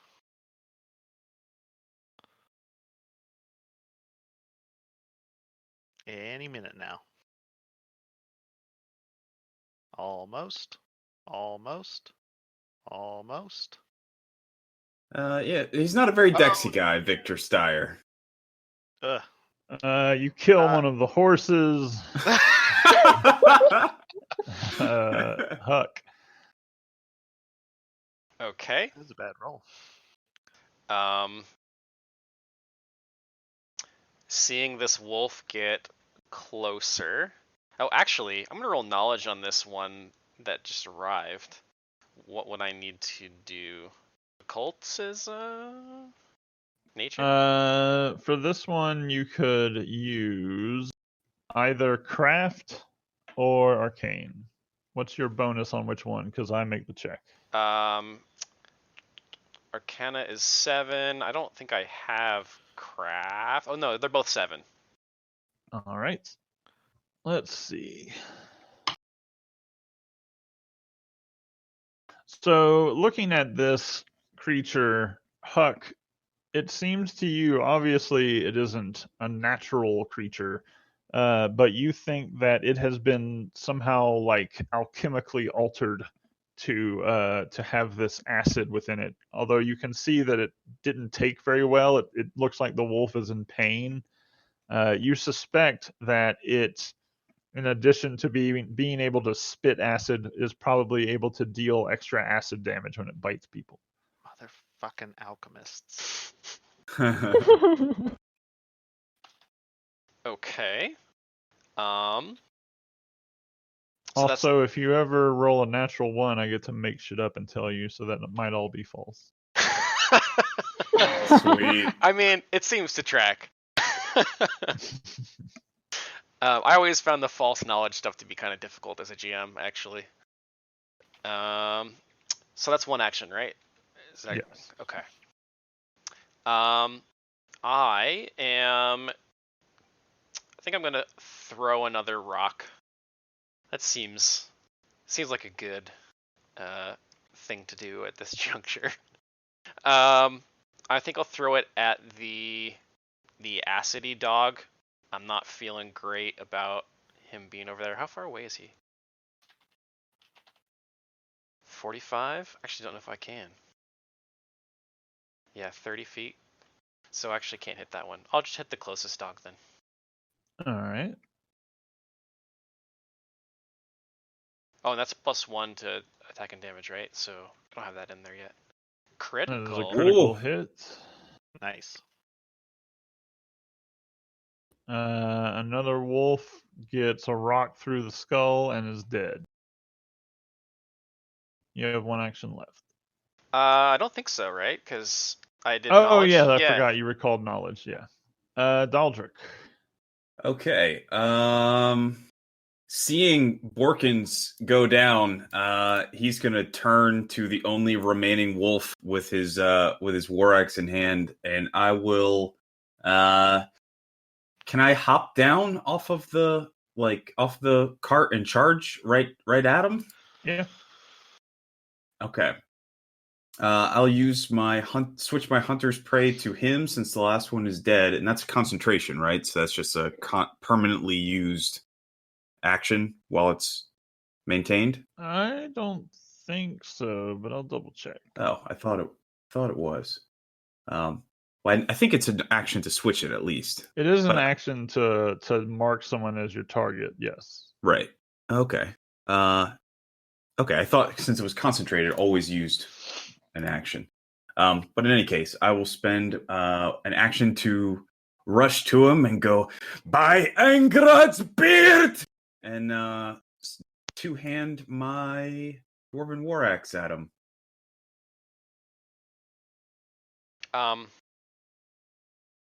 Didn't that dog leave? Did it? There's not a wolf there anymore, is there? What? There is, isn't there?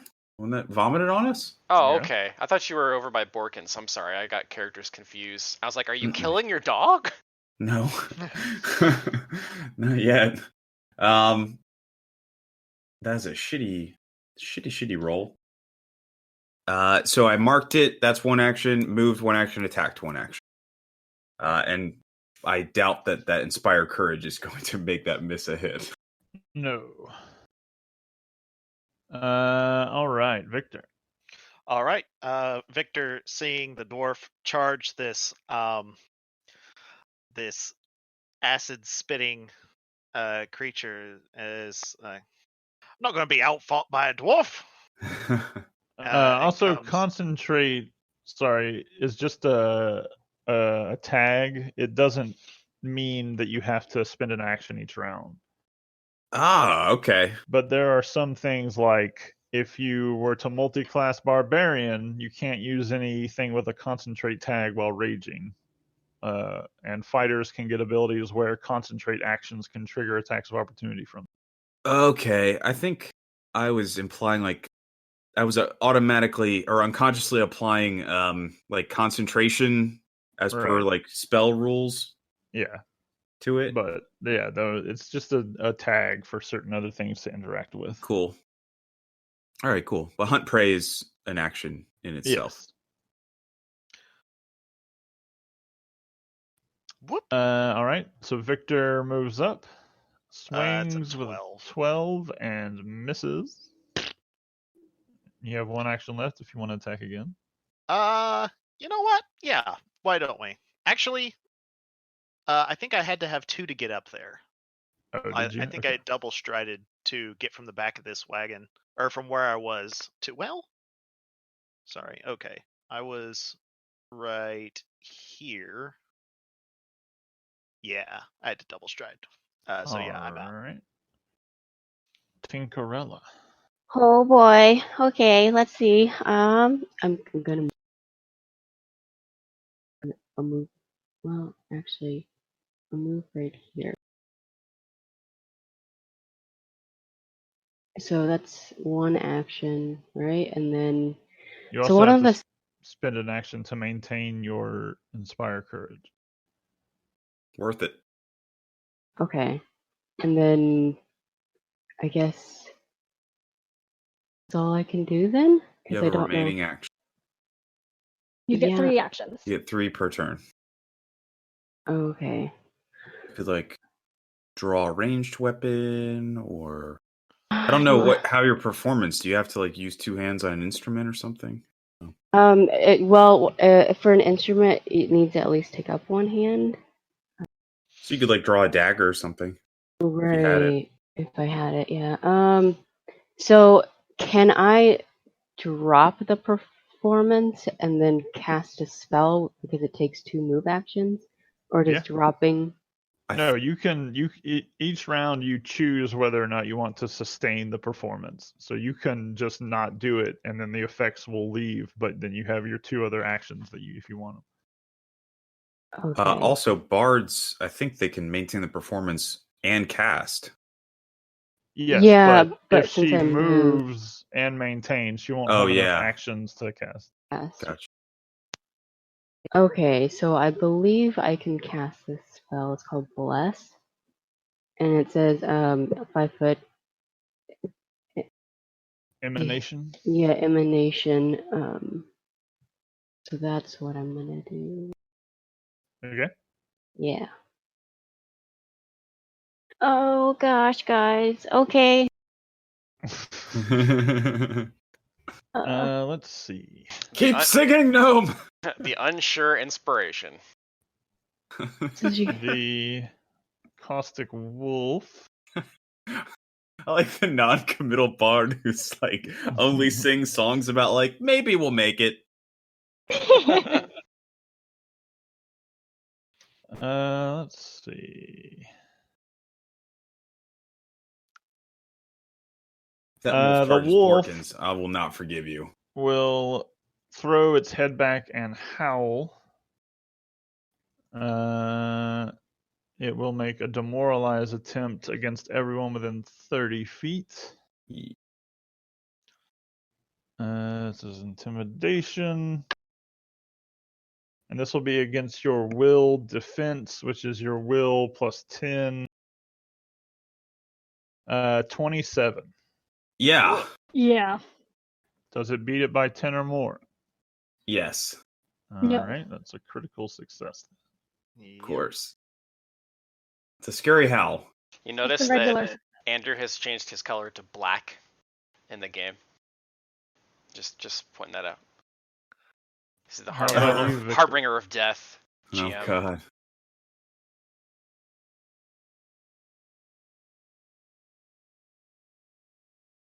Victor. The pink color? So what happens? Oh. Oof. What is Victor's will DC? Let's look here. Nice. Fuck. Get out. It might not be a crit success on you. Mine is 5 plus 10, so 15. My will DC is 10 plus my will, right? You said? Yes. So it'd be 14. All right. So you two are very afraid. Yeah. So this is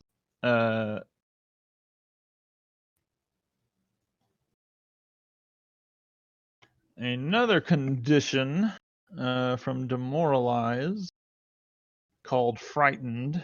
Each of you are frightened 2. Helzakesh is frightened 1. Oh man. Frightened, much like Sickened, is basically a flat negative to all of your checks and DCs. Yeah. With its final action, because that's a 2-action thing there, it will attack. You're both scared. Neither of you have hit it. It will attack the dwarf because you've taken 1 point of damage. Yeah, sure. I've got some of that bile still dripping off my beard. I'm more digested than Victor. This is a 17 against your AC -2. That will just hit. My AC -2 is 16. All right. 8 points of damage, 2 of which are acid damage, if that matters for you. It does not. Hell. Okay, Helzakesh is going to scratch herself to get rid of these fucking fleas. And then she will grab Borkins and try to stabilize him. Thank All you. Right. That's a medicine check. Oh shit, I could do that too? Fuck. Well. I believe the DC is 15. Yeah, and that has a -1 from Frightened? Yes. So you fail. You do not critically fail. But it is 2 actions to try and stabilize him. Right. So that is my turn. Borkins needs to make a recovery check. So roll a 1d20. The DC is...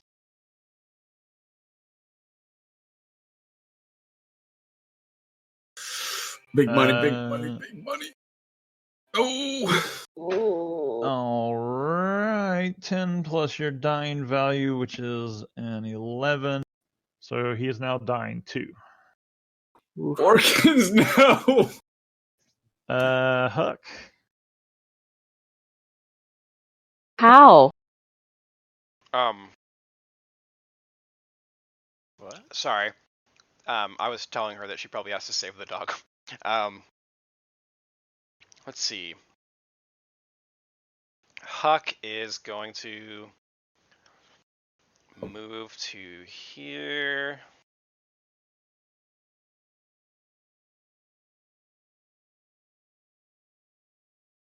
I think that'll put me in range.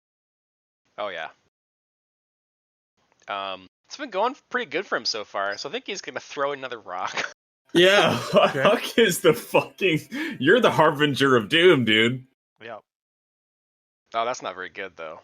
Oh, I shouldn't have said that. 12 is a miss. Unfortunate. Alright, well that's my turn. Daldric. All right. Sorry. Also, Helzakesh, at the end of your turn, your fear condition lessens by 1. Okay, so I'm not feared anymore then. Right. Okay. I think Daldric I guess seeing Helzakesh move over and start tending to Borkins, Daldrak is gonna grip his axe with 2 quivering fists and try to attack all 3 times at this wolf. I will flurry, and he is my prey, so that would be a -3 to the second attack and a -6 to the third attack. In addition, wait, is it agile? maybe it's a -4. Yeah. It's not agile. Yeah, it would be -4 and -8. Okay. So that's a 20. That's a hit. 16 is a miss, and 12 is a miss. Yes. Hit with the first one. Right. Plus that would be -2 to. Oh yeah. 18. Yeah. 18 still hits, just barely. No, it would be -3, not -4 for flurry. I think flurrying you get. It's -3 and -5 on second and third attacks. But in any case, it's 1 hit. Yes. Okay.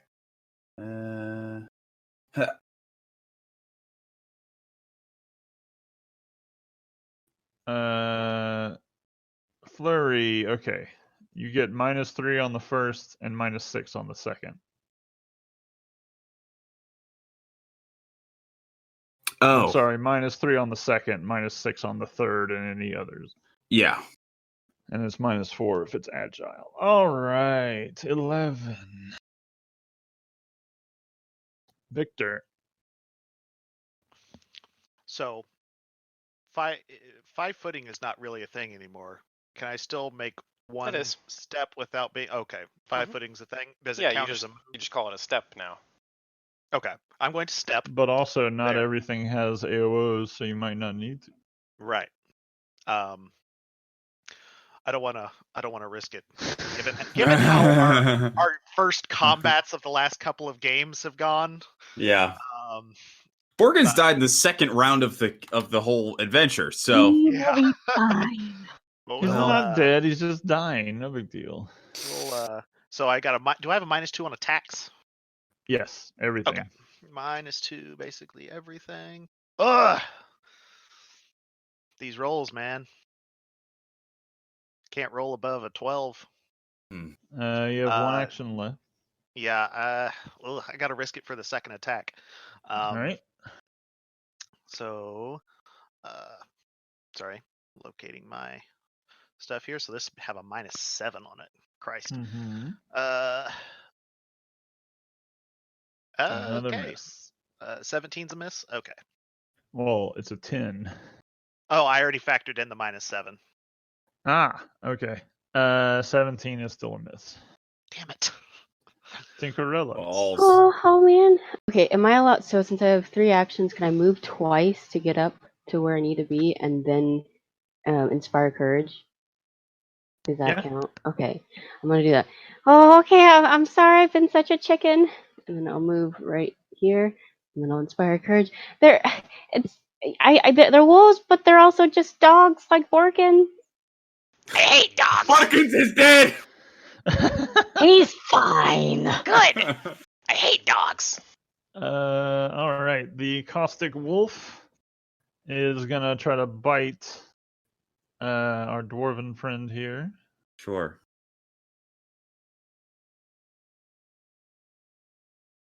All right. Remember, your AC is 1 lower. Okay. So 28 to hit. Yeah, that's gonna hit, dog. Is it a critical? Yes. All right. 16 points of damage. All right. Okay. I am dying 1. You're dying 2 because it was a critical hit. Fuck. The wolf will then turn to Victor to try to bite him. Bring it, you mangy bitch. This is a Oh no, you don't look 13. so good. That'll miss. And one final attack is a miss. Hazelcash. Okay, does healing, like using the heal spell, will that restore them from dying, or is dying like separate? It will. It will bring them back up. I'm going to use 3 actions to cast heal. All right. And Oof. that emanates as a 30-foot radius from me, so you all Oh get it. yeah, it's like channel Nice. energy, right? It will heal the wolf as well. Oh, no selective. Oh, it does? It heals. All living things Oh, within okay, 30 you're feet. right. Yeah. I don't need to be healed, so if you need to step away. Oh, you have to use 3 actions. Never mind. Yeah. Yep. Yeah. So, I'm going to do that because I think it's it still will save worth. Yep. people. Yeah. I got another character sheet ready to go. Do what you got to do. So, yep. 1d8. Let me roll. 1 hit point. What hit point? They're so encouraging. All right. All right. So Daldric everyone and heals 6. Borkins wake up. You are now wounded 1 each and prone on the ground. Okay. Get up! Now remind me, if they go under again, they are basically fucked. If they go under again, so you add your wounded value to your dying value. So if like he got critically hit again, He'd be he dead. would be dying 3. Well, Oh. he would have 1 round before dying. Yeah. Okay, so you have to get to 4 stacks? Yeah, 4 Okay. to And die, I think. Wait, so And I'm Huh? sorry, I was gonna say I'm wounded 1, even though I was dying 2. Yes, you always only gain 1 stack of wounded when you come back up from being Gotcha. dying. Okay. All right, Hazelcash channels energy to heal Borkins. I had him on there because I needed to keep track of his dying, but he's good to go. Huck. So remind me how meta magic works now. It's usually an action you use, and then your next action, you're like using the meta magic to buff the next spell you cast. So I don't need to like prepare it as a meta magic spell anymore? No. Sweet. Cool. But you have to like it's I haven't seen a meta magic thing that wasn't like your next action has to be to cast a spell. You know what I mean? Yeah, no, that makes sense. Yeah. You basically do the meta magic action first and then cast second. Right. Yep. That makes Yep. sense. I could have done that earlier. Oh well. I am going to throw another rock. Because fuck right. this thing. Oh, and we're inspired now. Okay, one second. Yes. Yeah. This includes the inspire. It's probably going to miss. That is a miss. You have 1 action left? I do indeed. Can't do that one. I will cast shield on myself. All right. That seems fine. Victor. Alrighty. Victor's getting tired of this bullshit. And is going to power attack for 2 actions. And if I hit, I get to roll an extra die of damage. And the inspiration, I think, negates the Yes. fear. Yep, balances out. Ugh. Fucking ridiculous. Yeah, sorry. 15 was a miss. Well, I have one more option to do, so I'm going to, I guess, step here. All right. Tinkerella. Okay. Yeah. All right. So, I know you don't know me very well, but I'm gonna try to heal you. And then I cast soothe, and I will use my third action to keep up the inspire. Gotcha. After this is over, you gotta tell me how death is, because I'm sure it was a pretty interesting experience. Daldric just looks over at her and he just coughs up blood. So that's 1d10 plus 4 hit point. Oh yeah.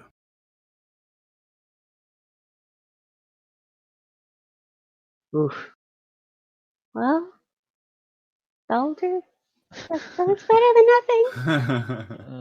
All right. Daldric, you are prone and wounded. You got him right where you want him. This is just part of my. I just feigned death. Yeah. Really good. Okay, I cannot fucking find prone. It makes but you flat-footed. okay. So it's flat-footed, not prone. So if I stand, does that provoke? Is that how that works? Or Yes. is okay? Can I crawl? You can crawl, but that would also provoke. Okay. Assuming, of course, that the wolf has attacks of opportunity. Right. Which I don't know for sure, but I'm not sure I'm willing to risk it. So far, he seems like he's really got us by the short hairs. Well, it seems like those are pretty much my two options.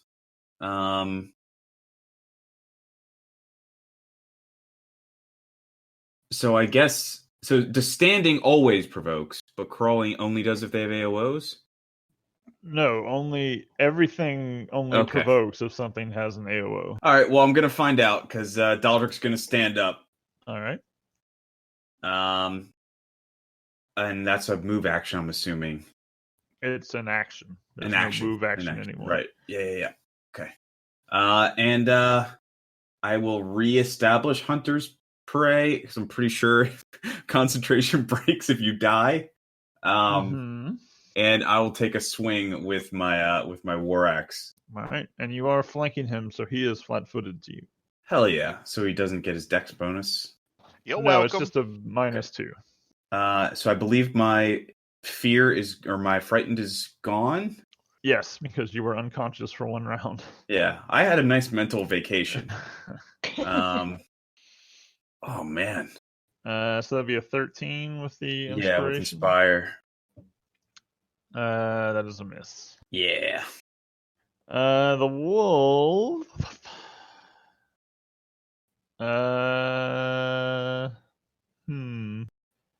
It will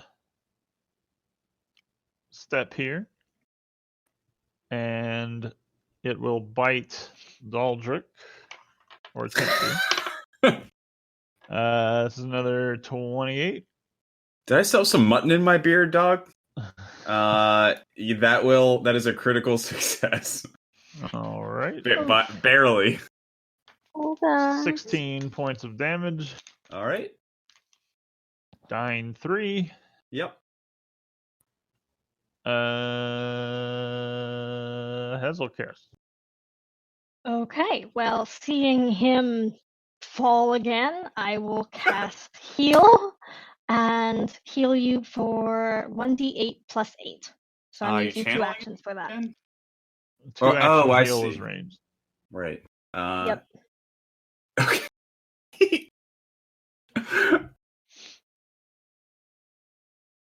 So you get back 9 hit points because I rolled a 1. Daldric is fucking dead. Like, no way. All right, so now I'm wounded 2, right? Wounded 2, yep. I'm just trying to imagine what this is like for Daldric. Or just like, can I stand here and still hide behind the cart? It's like a whack-a-dwarf. It's just like, oh, I'm alive. I'm alive again, please, God. Everyone's like, we thought you were a woodsman and good with animals, and he's like, stop bringing me back. Just let me die. Let this torment end. Can I move here and still be kind of behind the cart, or would that just be here? Yeah, I mean, if you want to be behind the cart, I think that's around where you would be. Then I will stay here. Okay.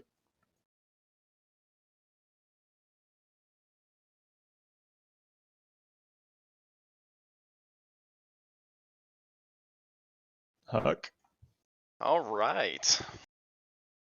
Well, I bet you can guess what I'm gonna do. You're gonna throw a rock. Potentially. Whiz. Let's see. If you guys stall him long enough, train animal only takes like a week. If we stall him long enough, maybe he'll drown in all your blood. It's gonna be difficult. I mean, just let him eat the dwarf, and then he'll be full and go home. It's gonna be difficult, but just imagine how OP it would be to go into this module with this wolf as a pet. Yeah. Yeah, I'm gonna throw a rock at it. All right. Can you try hurl caravan? Hell yeah! Nice. Kill it! Double hit. Oh my god! Hell yeah. All right, Victor. Oh, I'm sorry, Huck. You have one action left. Shit. Okay. I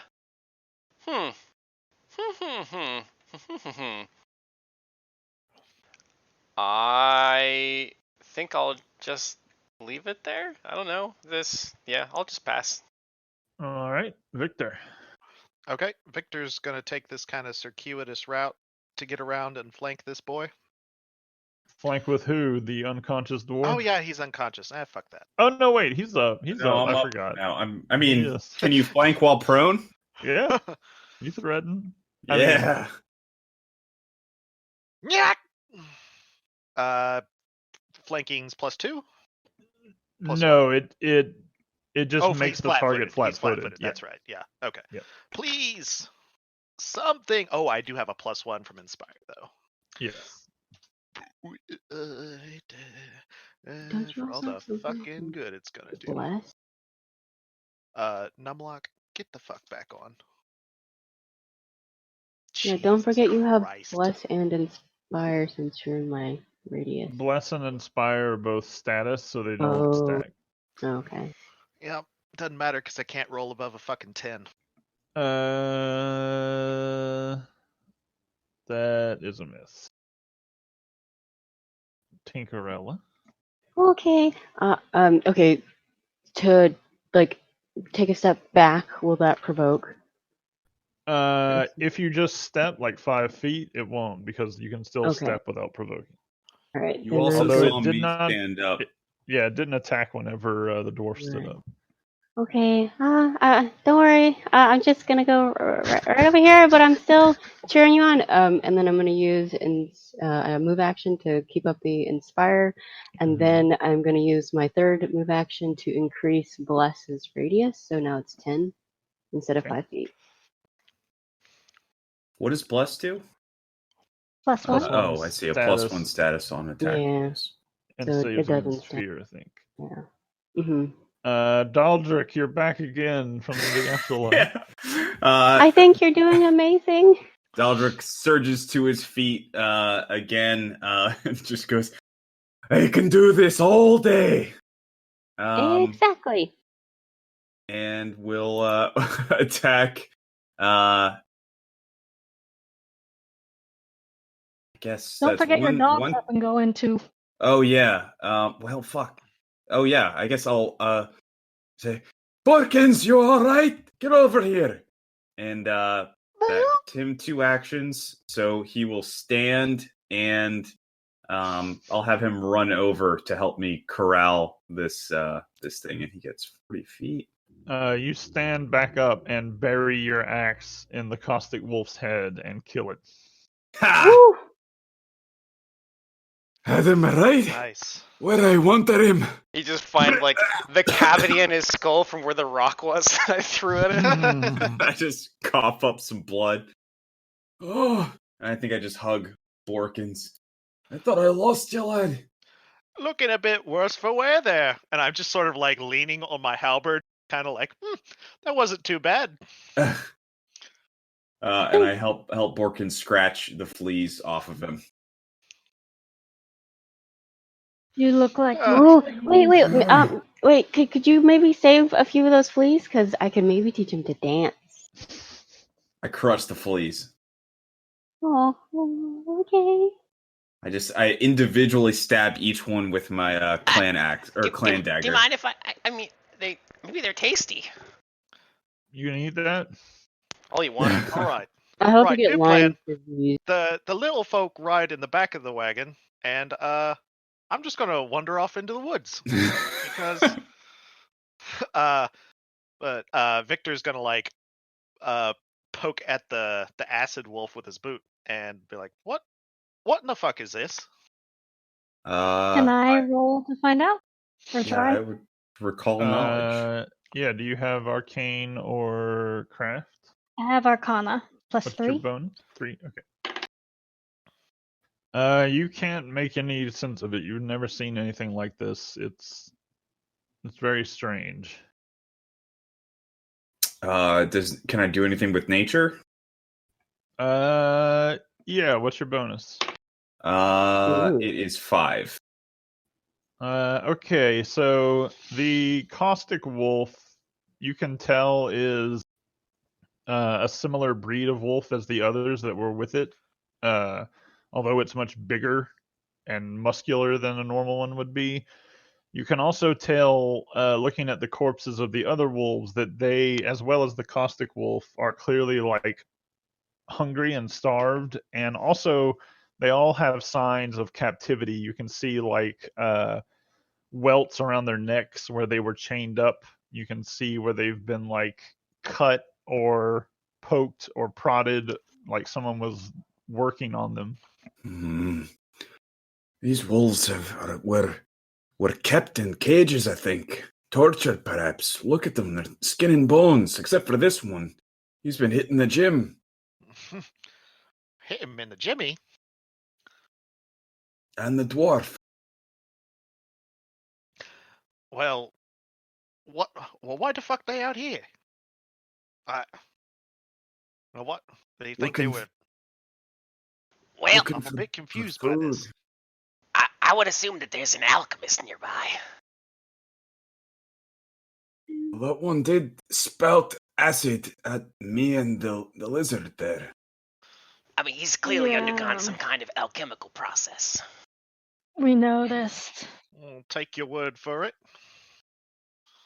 Usually the alchemical processes I go under have me singing in taverns, not attacking caravans and spitting acid out me face. Talking about drinking. Alcohol. Anybody want some? I'll take you up on that, but first I have to see to Borkins. And I'll turn to see, I guess, our boss, or my boss, Bort, up at the... Is he just like wandering back here? Yeah, he's walking over.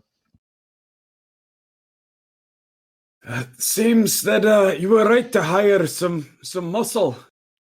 These wolves were desperate and hungry, and it looks like they've been abused and kept and experimented on or something. Bort is wiping blood off of his sword as he comes over and says, "Hey, you did good back here. We had a handful up front. I didn't see this big bastard." He's a special one. You're right there, Stone Gut. You look like you've had your face half ripped off. Well, that's just because I've had my face half ripped off. You should have seen him. I might need to take a bit of a break. I hope you don't mind if I let my guard duties down for 20 minutes or so. I've got to take care of my pooch here too. Oh, don't worry. I'll pitch in. I can't. The pooch is looking better than you right now. Sorry, what is the... I can't read the lizard's name. Alzakesh? Alzakesh. Alzakesh. Pretty rude to call them a lizard. Yeah, what's the name of the actual race? Orochi. Orochi? Iruxi? Iruxi. Iruxi, thank you for taking care of... Isn't it Iruxi? It is. It's just like saying, "Thank you, human." I know, but I don't know her name. I assume, unless we've been introduced. You seem like you could still use some assistance. And she kind of points to your wounds. Yeah. Do you mind if I do you have a medicine kit or something? I'd like to... She nods and she kind of pulls it out of her bandolier and kind of is getting things ready. I'd appreciate it. Take care of Borkins first. We can tend to my wounds. These little scratches here a second. And he says, and he points to just like an open gaping wound in his jugular. I can like see blood's the bone just coming out, splurting right out. She raises an eyebrow and is like, as you wish, and she'll go and I will treat wounds on Borkin. Can I assist? Yeah, I was going to offer too because I'm also got medicine training. You can assist if you are trained in medicine. I am. Yeah. All right, so have the assisting people roll first, because if you critically fail, you hinder their attempt. I believe the DC is 20 now, but let me double check. Don't see any red there, so.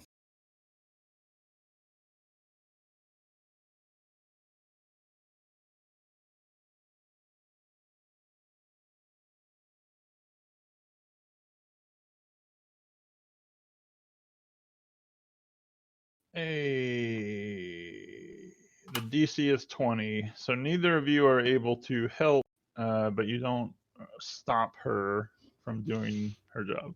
Mm-hmm. Okay.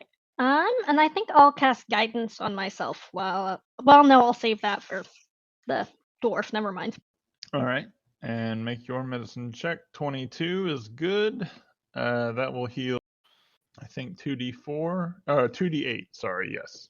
Damn. And removes the wounded condition. Nice. I can't say for sure, but I think that Borkin probably Now Borkins just has a very adorable, like, white bandage wrapped around his fluffy face. Yeah.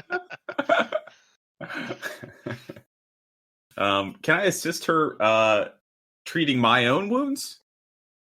Yeah. It hurts right here. Not so much here or here, but right here. If you crit fail, I'm gonna laugh.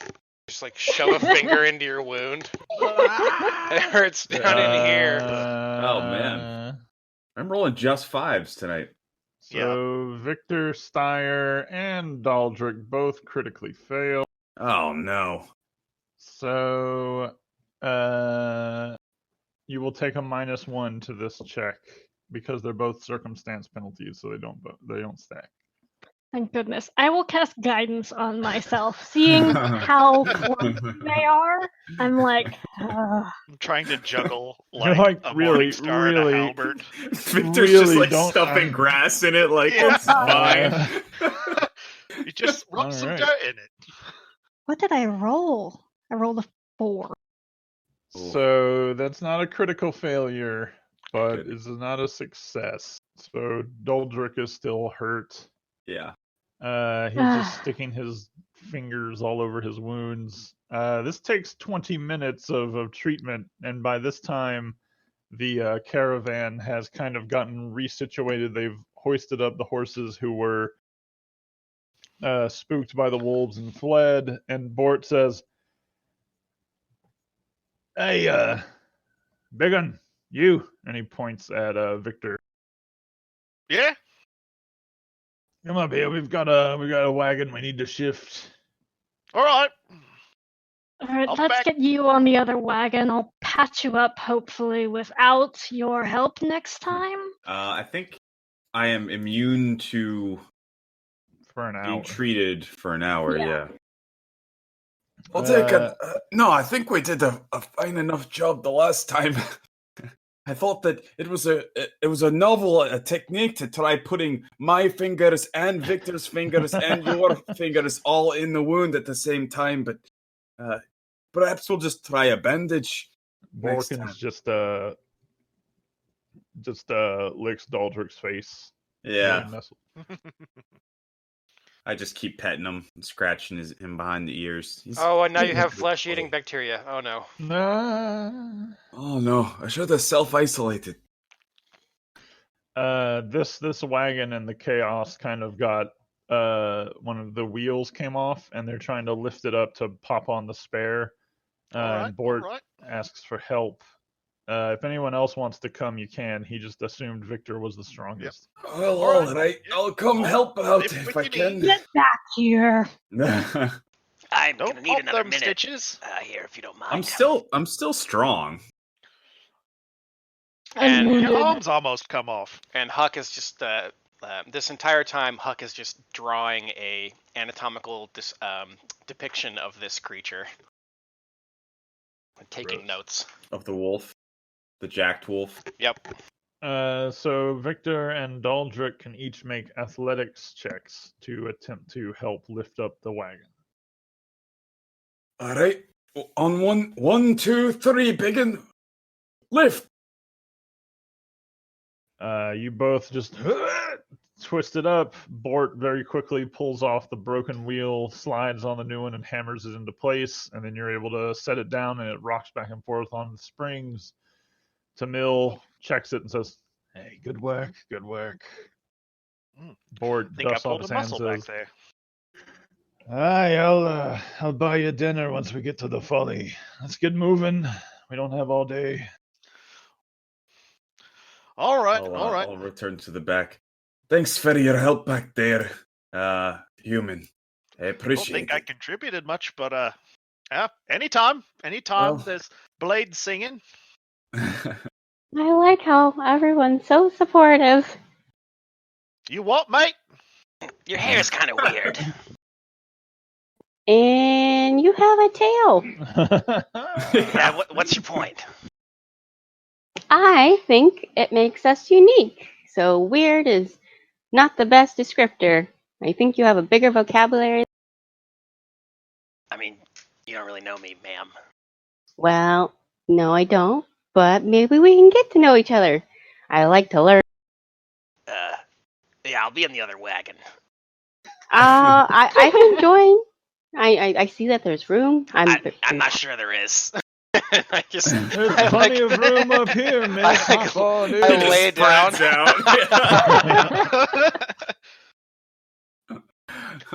You did good back there. Is it goblin spreading at that point?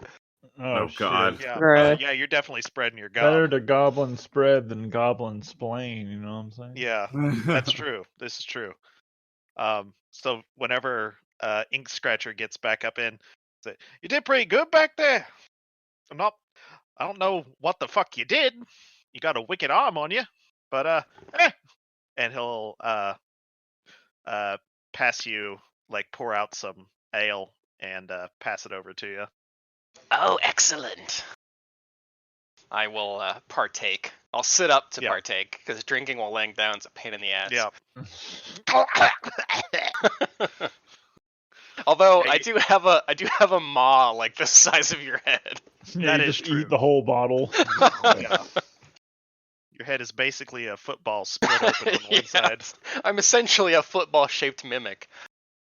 There Yeah. was a some adventure path or it might have been a module where bad guys were using a severed goblin head as a football and like throwing it in a tight I feel like that spiral. would work. Mhm. Definitely. All right. Another couple of hours pass by, and you break out of the forest and into Etrin's Folly. As you approach from the north through to the south, you see a few of the Teamsters making the spiral of Pharasma across their chests, sort of as a unconscious warding off of death or disease. Victor will kind of like, and he'll do the same thing. God's love when you just copy their divine movements. Everyone can make perception checks as you ride into town. Oh yeah, I need to pull that one out. Everyone thinks that Pharasma cares all about undead and shit. Mostly she just cares about cool spiral tricks and like rave moves. Yeah, she's neutral about everything else. Yep. But way into sick fucking jumps. Did you know that Pharasma came from the universe that existed before this universe? Yeah. She used the backup save. I'm too busy staring at my sketch of the dog. Yeah, Huck's just shit-faced after that sip of booze. Yeah, I gave him a full mug, which is like the size of his entire stomach. I feel like goblins can like actually drink more than people, humans, and be fine. Probably. It just immediately passes through their system.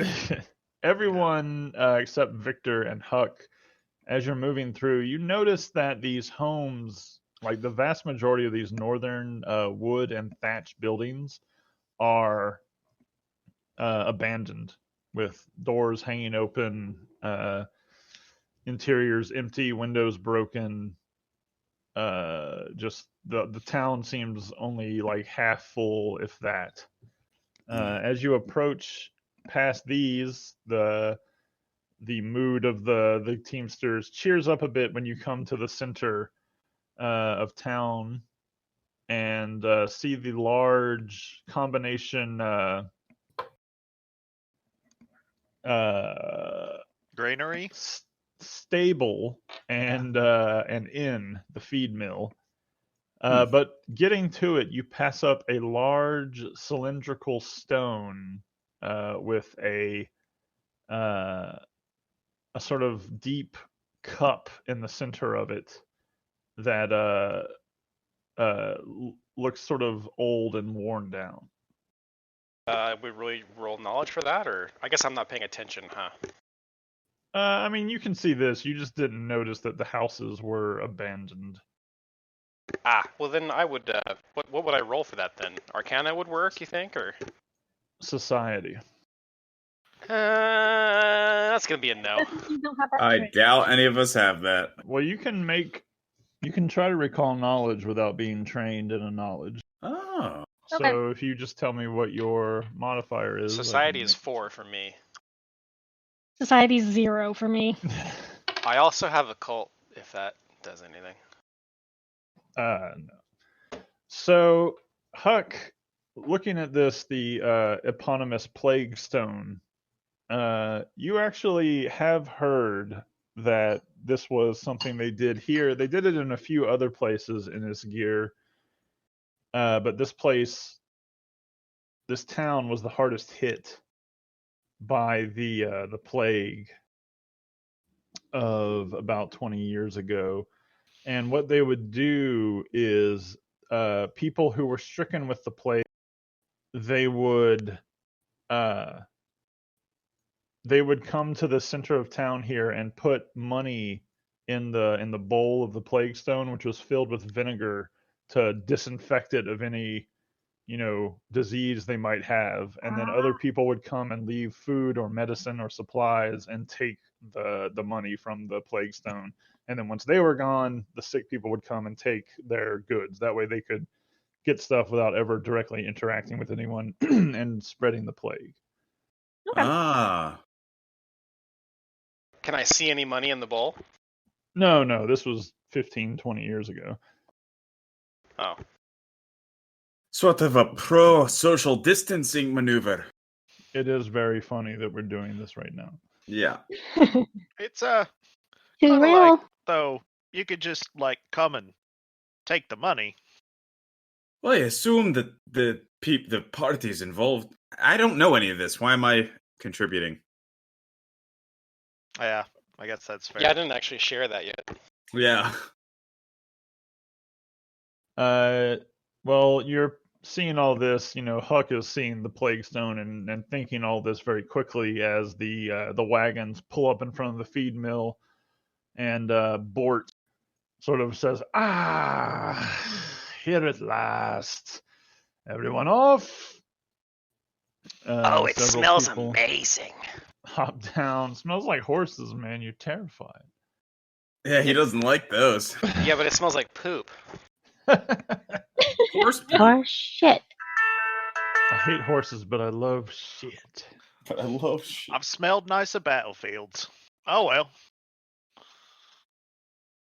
The Teamsters start sort of getting things in order, unloading. Bort and Tamil are sort of putting their heads together, looking over some folders that he's got, marking down papers and stuff.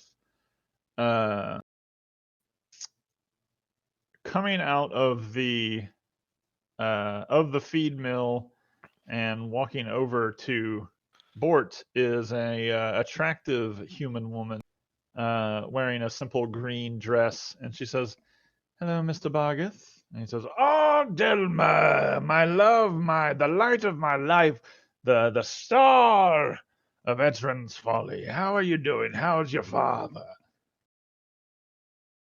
"He's fine, Mr. Bargeth. Have you brought what you need?" And they sort of go off together, talking to each other. And the five of you are just sort of standing there in town square. How you doing there, dwarf? Well, I think it's clotted up a bit, but I think I still would like to get a bandage around it a bit better and maybe have a pint of ale or something. Or 5. Did Bort ask or mention how long we're going to be staying here? Just for the night, and then you press on to Almas. Gotcha. All right. Just a night. We'll be getting going in the morning. Mm. Still might be able to have a little fun though. Once all the work's over.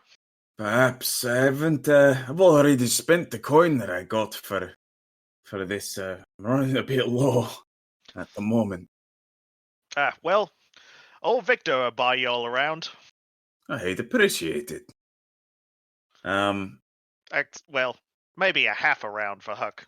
That one mug almost did him in. I've got plenty of room for more. It's quite useful. I'm sure you do. Quite useful for a goblin. I wouldn't want to give him alcohol poisoning right off the bat. I don't know if I would have made it through that last one without Who else you. am I going to play catch with? Literally. He just kind of he gets almost like an evil grin across his face. Yeah. Daldrick walks up to the Plaguestone and just kind of looks at it and goes, why would you build it's called a Plaguestone. That doesn't sound very good to me. Why would you build a town around it? It's a main travel point, I believe. Sorry, I have food in my mouth.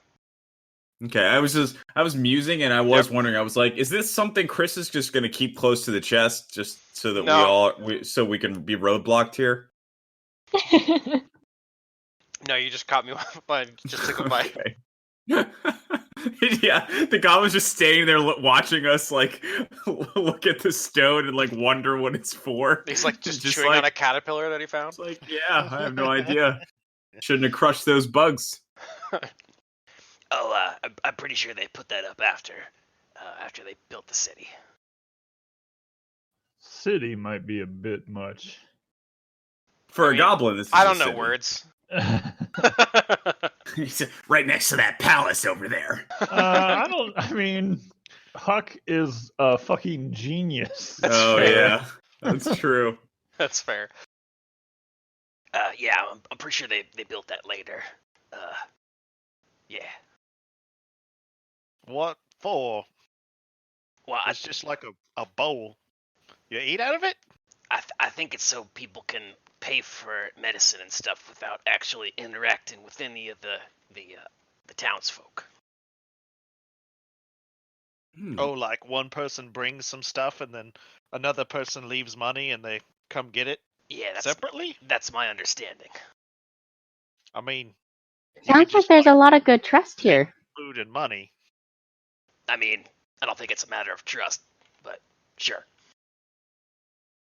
Well, that bodes quite well. Must be a good law-abiding town if they can use something like this effectively. Mm-hmm. That speaks well of the townsfolk. Well, just because it's here doesn't mean they used it, I guess. That's fair. You seem quite negative. One would assume that if they built this, they probably used it, but fair enough. Might not have worked out, but they are still here. When do we know when the last the plague was that gave the town its nickname? 15 years ago. 15 years ago. So relatively recently. Yeah. I guess. I don't know how often plagues hit the same town. It's awful morbid. I mean, plague happens, but this was a particularly bad one. All of Iskar was affected, but Etrin's Folly obviously has never recovered from it. Since Gotcha. you can see plainly that the town is like half empty. Yeah. Did you see, Victor? Did you notice those houses around the edge of the village? Half of them were boarded up, look abandoned. No, I wasn't paying attention to that. I was asleep. I see. Well, my keen dwarven eyes don't miss a thing, and I noticed that seems that this town's fallen on hard times. I don't doubt. Plague doesn't usually leave small places like this untouched. Well, Still, I imagine people aren't really leaping to move here. Probably not. No. Name doesn't exactly do it any favors. Its name is Etrin's Folly. Yeah, but people don't call it that. Well, they could really use a rebranding. Something like that.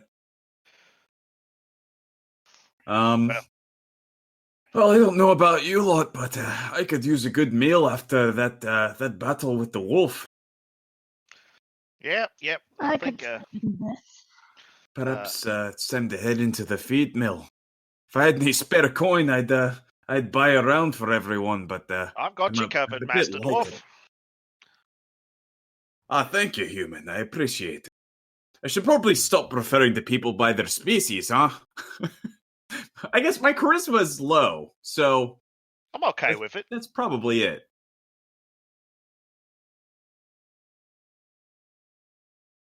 I don't take offense. It's the fact that you acknowledge is awesome. I don't take offense at all, you fucking ankle biter. God. Obviously don't say that. Sure. Yeah, obviously. Out loud.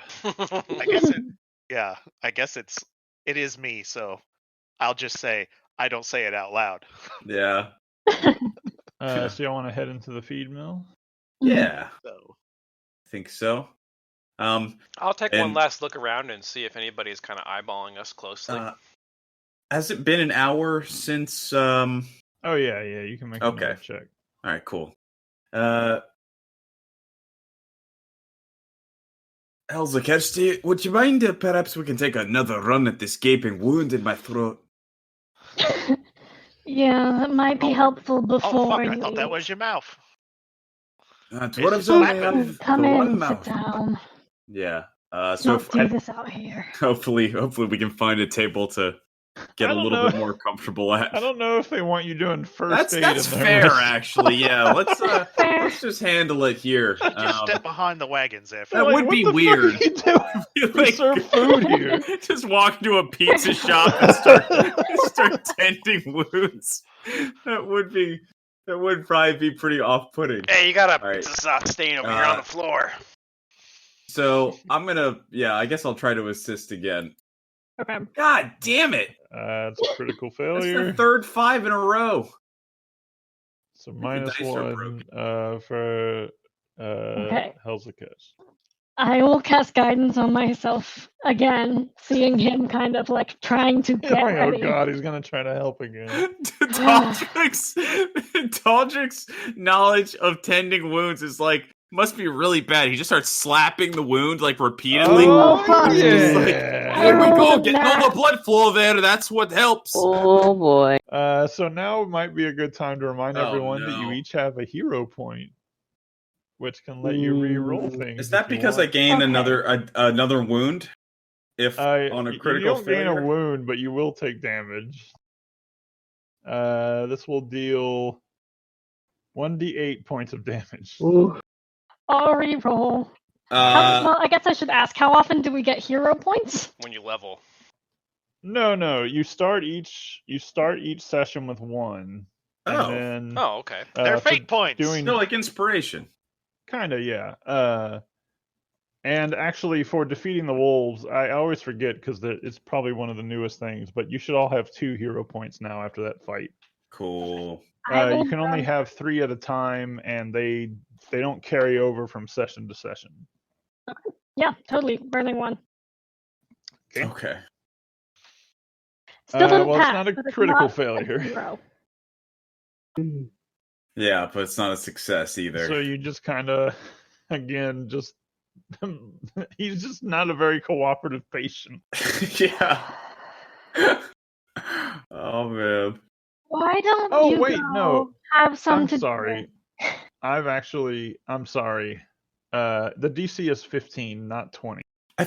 I was like, man, we got to roll a Yeah. 15, and I'm good at this. Yeah, I'm sorry. I'm running an AP, and they're all like level 10 now, and they do DC 20 checks because it increases the healing. Right. Yes. So that is 2d8. Okay. Nice. And removes the wounded condition. That's actually funny because when you first brought it up, I had guessed that the DC would be 15. Cause it's like, that seems about right. He said 20, and I was like, damn, that's really fucking high. Yeah. Well, they have made like assisting is harder now, but yeah, I'm just so used now to, and their cleric has assurance, so he can do a DC 20 without even rolling. Oh yeah. Wow. But yes, so you lose the wounded condition and gain 6 health. Is this the cleric that just stands behind the paladin, Yes. constantly slapping bandages Yes. on? Nice. It's ridiculous. That's stupid. And then you want to head into the bar now that you're not bleeding everywhere. Yeah. How much blood have I accrued? I had a white shirt before this. Now it's just red. It's like pink. Yeah. All right. Let's see. It is like 3 in the afternoon, so the bar as you step in is not particularly filled with people.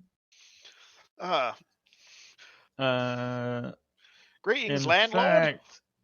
fact, as you come in, I need to find the guy.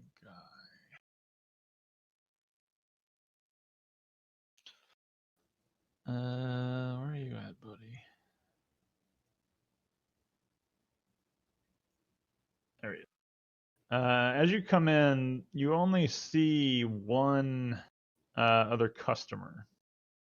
A very large man wearing sort of a rough leather outfit.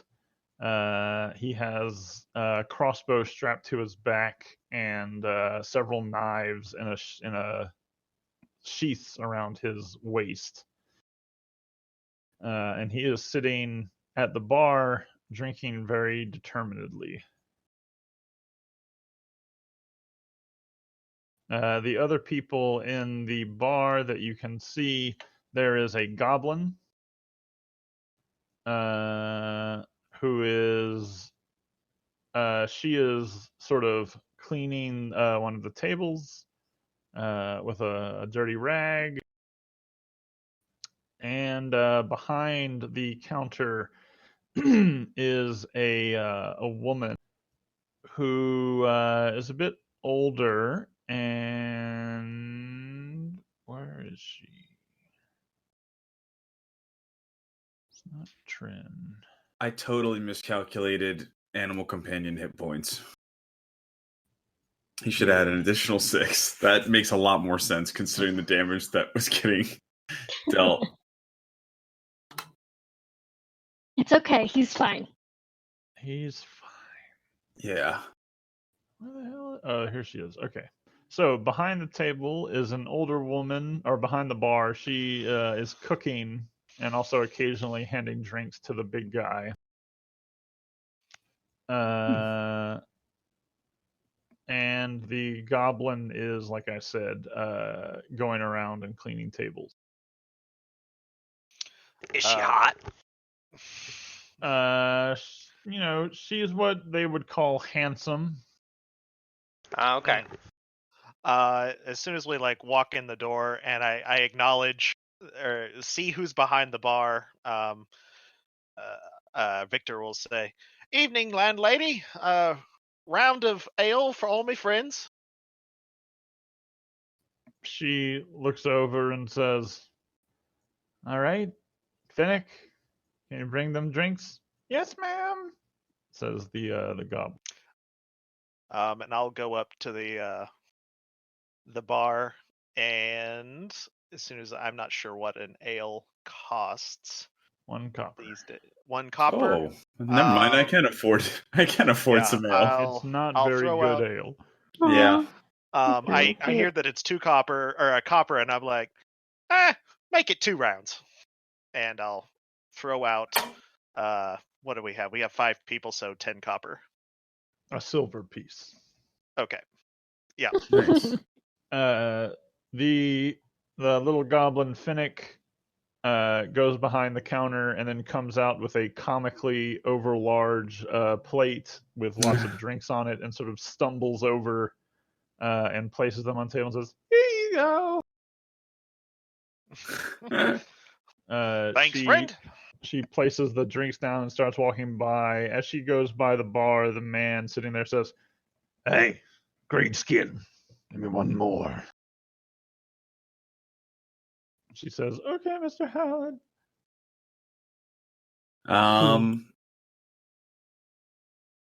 Can I take a closer look at this guy? Sure. Perception, I guess? Or, I want to kind of give him the side eye a little bit. All right, go for it. What's going on with this character? Seems a little bit... Well, I'm not... I'm distracted. He's a Oh, no, that's Borkins. I was like, why is that so low? Borkins walks over and just starts licking him. Yeah. Well, that's not much better. You can tell, I mean, he's big. He's got very thick arms. He has a scar across his face. It looks like he's kind of a rough guy. He looks over his shoulder and sees you staring and says, "The fuck are you looking at?" Just taking a look around, friend. I mean, no disrespect. "Well, then look somewhere else." All right. Yeah, I'm not good at this. Yeah. Victor's up at the bar paying for the drinks, and we'll look at the woman and say, cheerful crowd you got here." She smiles and says, "Yes, well, we do what we can." All right. And Victor will kind of do that turn and then kind of look at this guy. And he looks right back. Yeah, and then we'll walk back over to the table to raise a mug. As I'm watching them do this, can I roll perception to see if I know why he's so kind of aggressive? Sure.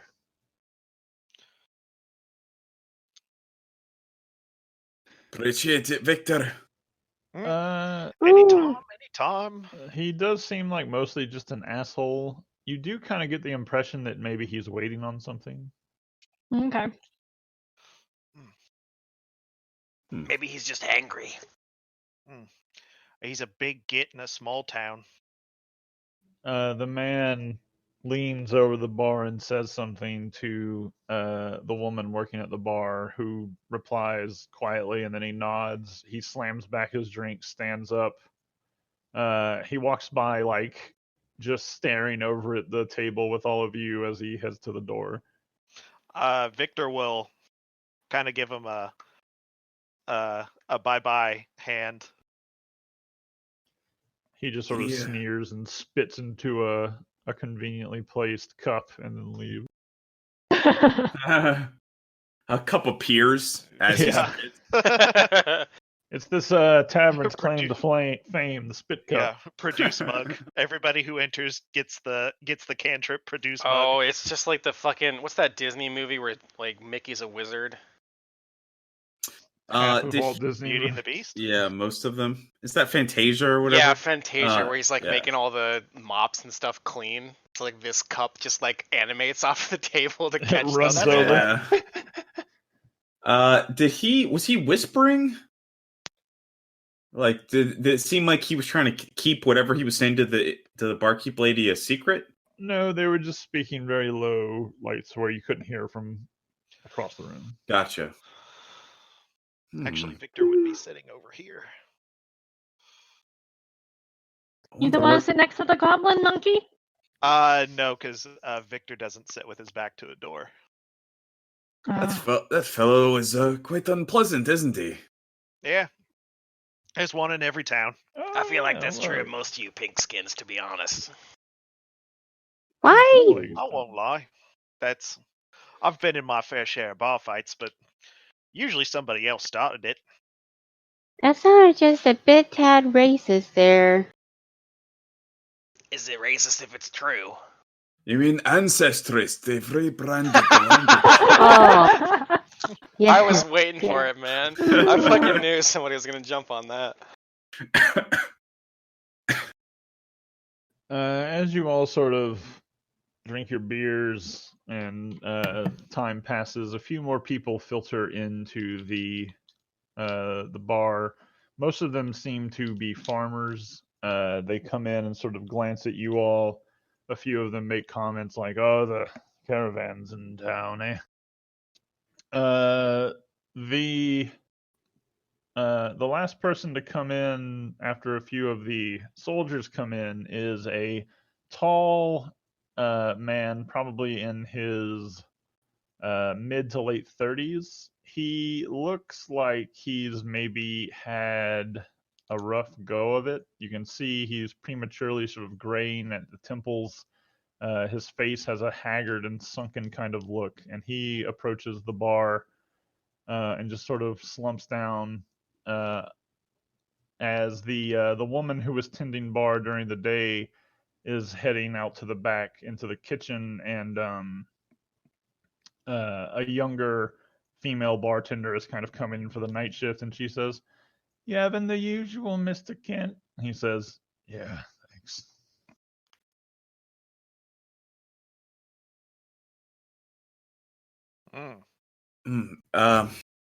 Quite a few folk look like they're down on their luck in these parts.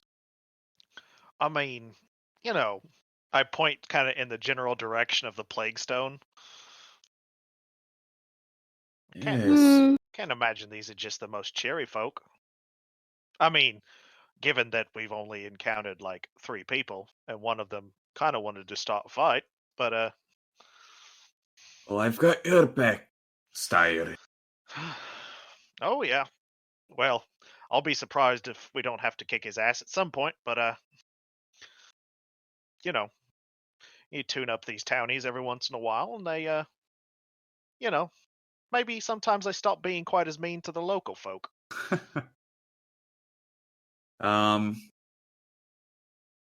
So Sir Laurent, the Trent is just like sadly drinking a beer, I guess. Yes, with some gusto. Okay. Daldrick will pat Bork and say, "Stay here, boy," and he'll hop up. I don't think Borkins follows because he doesn't know stay, but I haven't successfully Victor taught him that. will happily like pet Borkins. Oh, okay. And, he'd probably love that. Daldrick will. You just have dog slobber all over your legs now. Yeah. We'll walk up. Oh, that's disgusting. I'm into it. Well. Why do you even have that thing around? Oh, he's cute. Oh, man. Borkins just happily slobbers all over Victor. He's real fluffy. I mean, I figured you would appreciate that. Growls at Huck. It's a functional meat shield, at least. Ooh, I wonder what it tastes like. Borkins, you're not a meat shield, are you? It's first the fur shield, then the meat shield.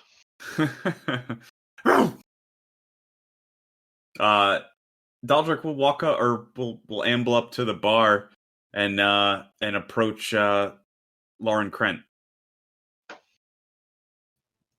He like glances over at you and then just looks back at his drink. Couldn't help but notice, hope you don't mind, a stranger walking up and asking you questions. I noticed a few abandoned homes in the area, and seems like this place is down on its luck. He sits there for a moment, like he's trying to decide if he's going to say something, and then says, "Whole world's down on its luck these days." Well, I suppose, but this place seems to have been hit quite hard. I'm just a bit curious about why it hasn't recovered. I understand the the calamity that happened a few years back, but you would have thought it would have recovered a bit more by now. He turns and looks at you and says, "Why the hell are you asking me? I'm not even from here." Where are you from? I just assumed that we were the only travelers in town at the moment. When you ask him where are you from, he sort of grits his teeth and looks down and says, "I'm not from anywhere." Just a traveler all your life, then? Look, Mr. Dwarf, I'm sure you're real friendly and great, but I'm just here to drink a beer, okay? Well, I can understand that. Sorry for bothering you. And I'll go back over to the table. Charisma is not my specialty. Finnick, the goblin server, sort of comes over with another round and Mr. Lauren, he's very sad. He's from or I guess was from, what do you call it when a place isn't there anymore? Abandoned? Can you abandon a country? Yeah? Dissolved? Yeah, well, he used to be one of them paladins from Last Wall, an Ozum knight, they called him. I don't know why you have an Ozum at night. I don't know what the fuck that is. Actually, maybe I do. Could I roll lore warfare? Oh yeah. What's your bonus? I believe it is 3. Let me double check. If it's I know warfare, I'll roll 2. I'm just kind of quietly listening, but Character, get down here. Yeah, +3. mine is the same. All right. All of you would know the Knights of Ozum were or I guess are a organization of knights devoted to the goddess Iomade, and in the 39th century AR, about 900 years ago, they fought the Whispering Tyrant during the Shining Crusade and sealed him within Gallows Fire. But a few years ago, the Whispering Tyrant escaped, and the entire nation of Lastwall was annihilated by his undead forces, destroying the Knights of Ozum and most of the forces of good in that region. Now that place is only called the Gravelands, and the Knights of Ozum are scattered to the winds. And just like that, our Carrion Crown campaign is eliminated. Oh, these are pretty dark stories. It's well, if any place can you blame him? Abandoned, it would be the Gravelands. Finnick says, from what I read, well, not read, I don't read. I mean, you know, I'm a goblin. Yeah. That seems a little ancestress of an assumption. This guy gets it, huh? Yeah. And you see Huck just like carefully close his book and tuck it under the table. Yeah, the book that's probably like the size of your body.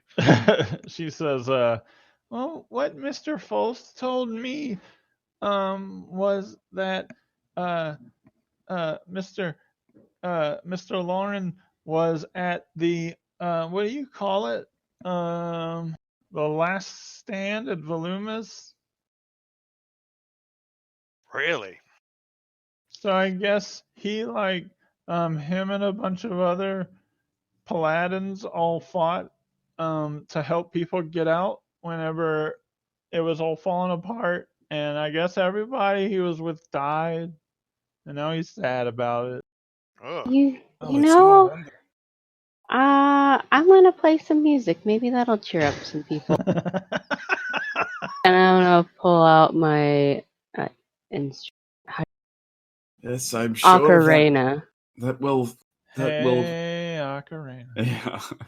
Yeah. Victor is going to, after hearing that, he's going to go up to the bar and sort of like signal to the barkeep, like from behind this other guy, like he's going to like, buy him a drink. And will Trin says, "What? I don't know what you're saying there, sir."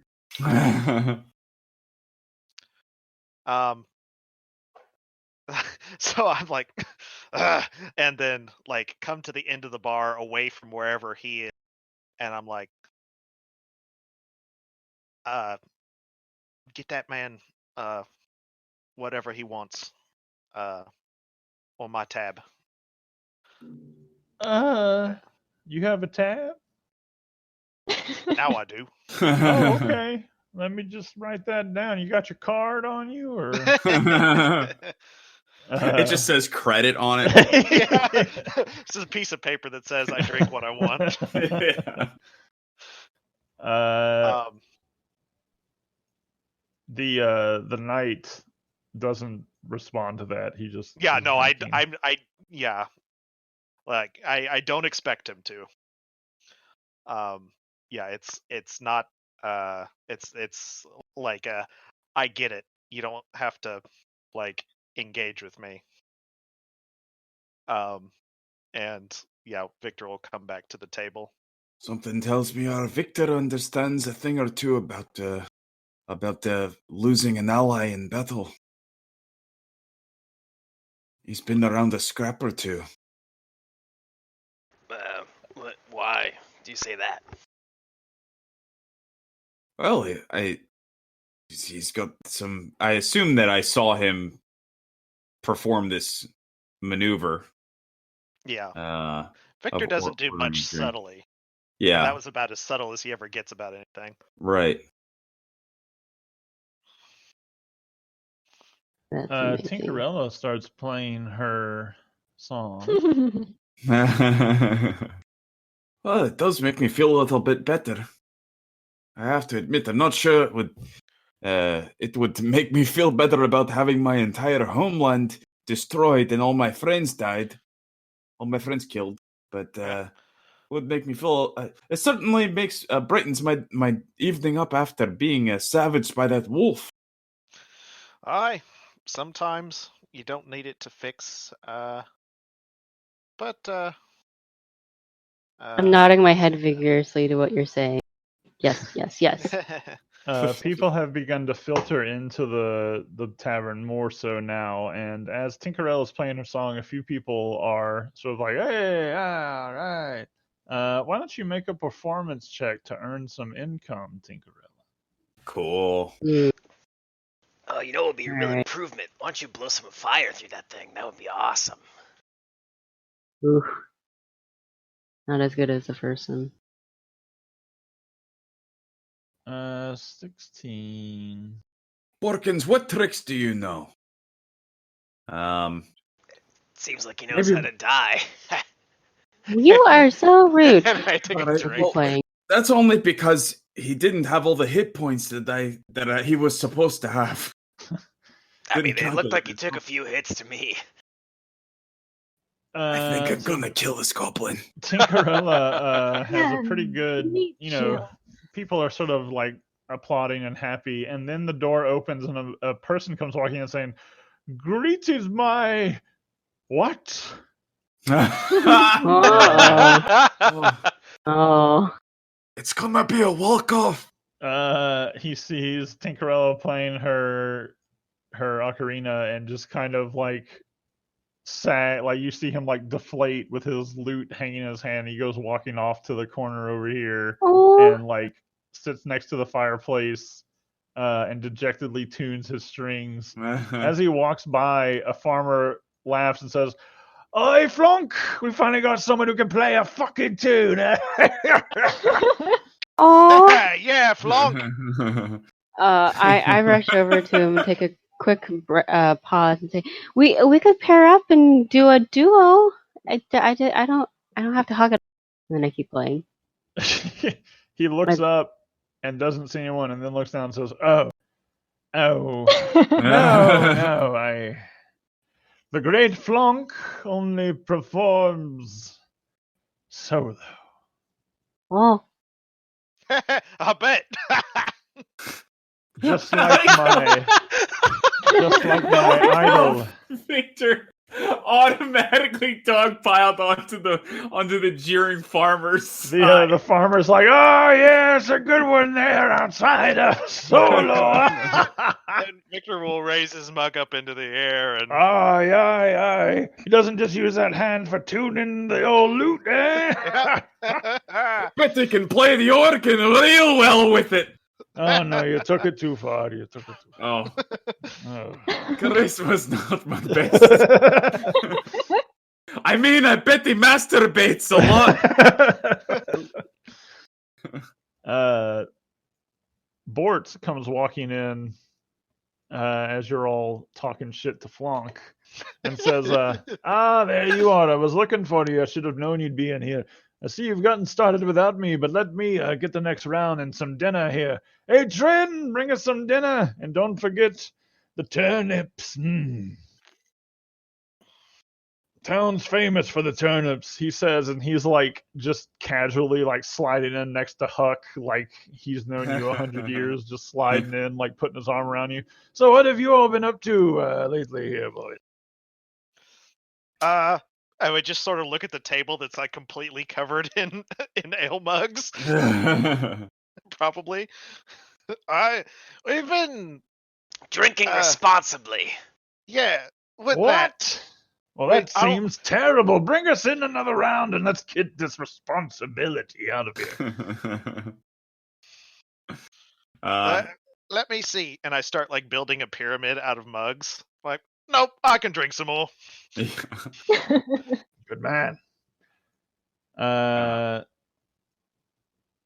This is like an appetizer of alcohol for Daldrick.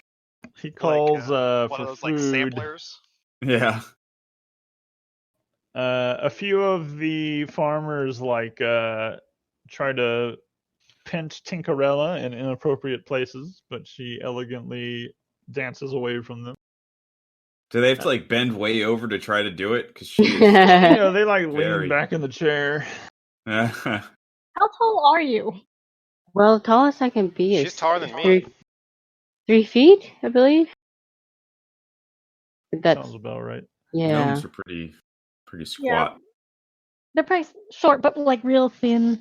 Mm-hmm. They're very spindly, wiry. Yeah. Big fucking noses. No, not all of us. Bort calls over Finnick and says, "Hey, how you doing, little Finny? Look, we want what you've got tonight." "Well, Mr. Bort, it doesn't matter. Bring us the roasted turnips, seed, cake, whatever wild boar or animal you've got. What else? Some of that delicious turnip ale, and don't forget the turnip." You sound. Now you're speaking my language.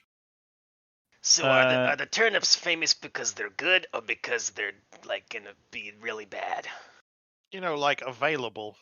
He says the turnips are delicious here, especially the turnip porridge. Oh, I love it. I love it. Do they have any bugs in them? No. Oh. I'll stick with the boar. I'm sure they've got some seasonings outside. Yeah. If you're that eager, I think Borkins might still have a couple fleas on them if you want to. Perfect. pick. Oh. Yes. Sure If you might wouldn't be able to mind squeeze a taking tapeworm. those, I would rather not touch the beast. I would. I'm not gonna individually pick off bugs to feed you. I don't think we're there yet. Oh, I thought you were offering. I mean, I might do it, but not for free. Well, he's just bought us all this ale and drinks and shit. I mean, I'm probably solid. Plus, I'm probably kind of drunk. Actually, Yeah. you know what? Depending on how drunk I am, how many beers you bought, I probably would do it. Yeah, sure.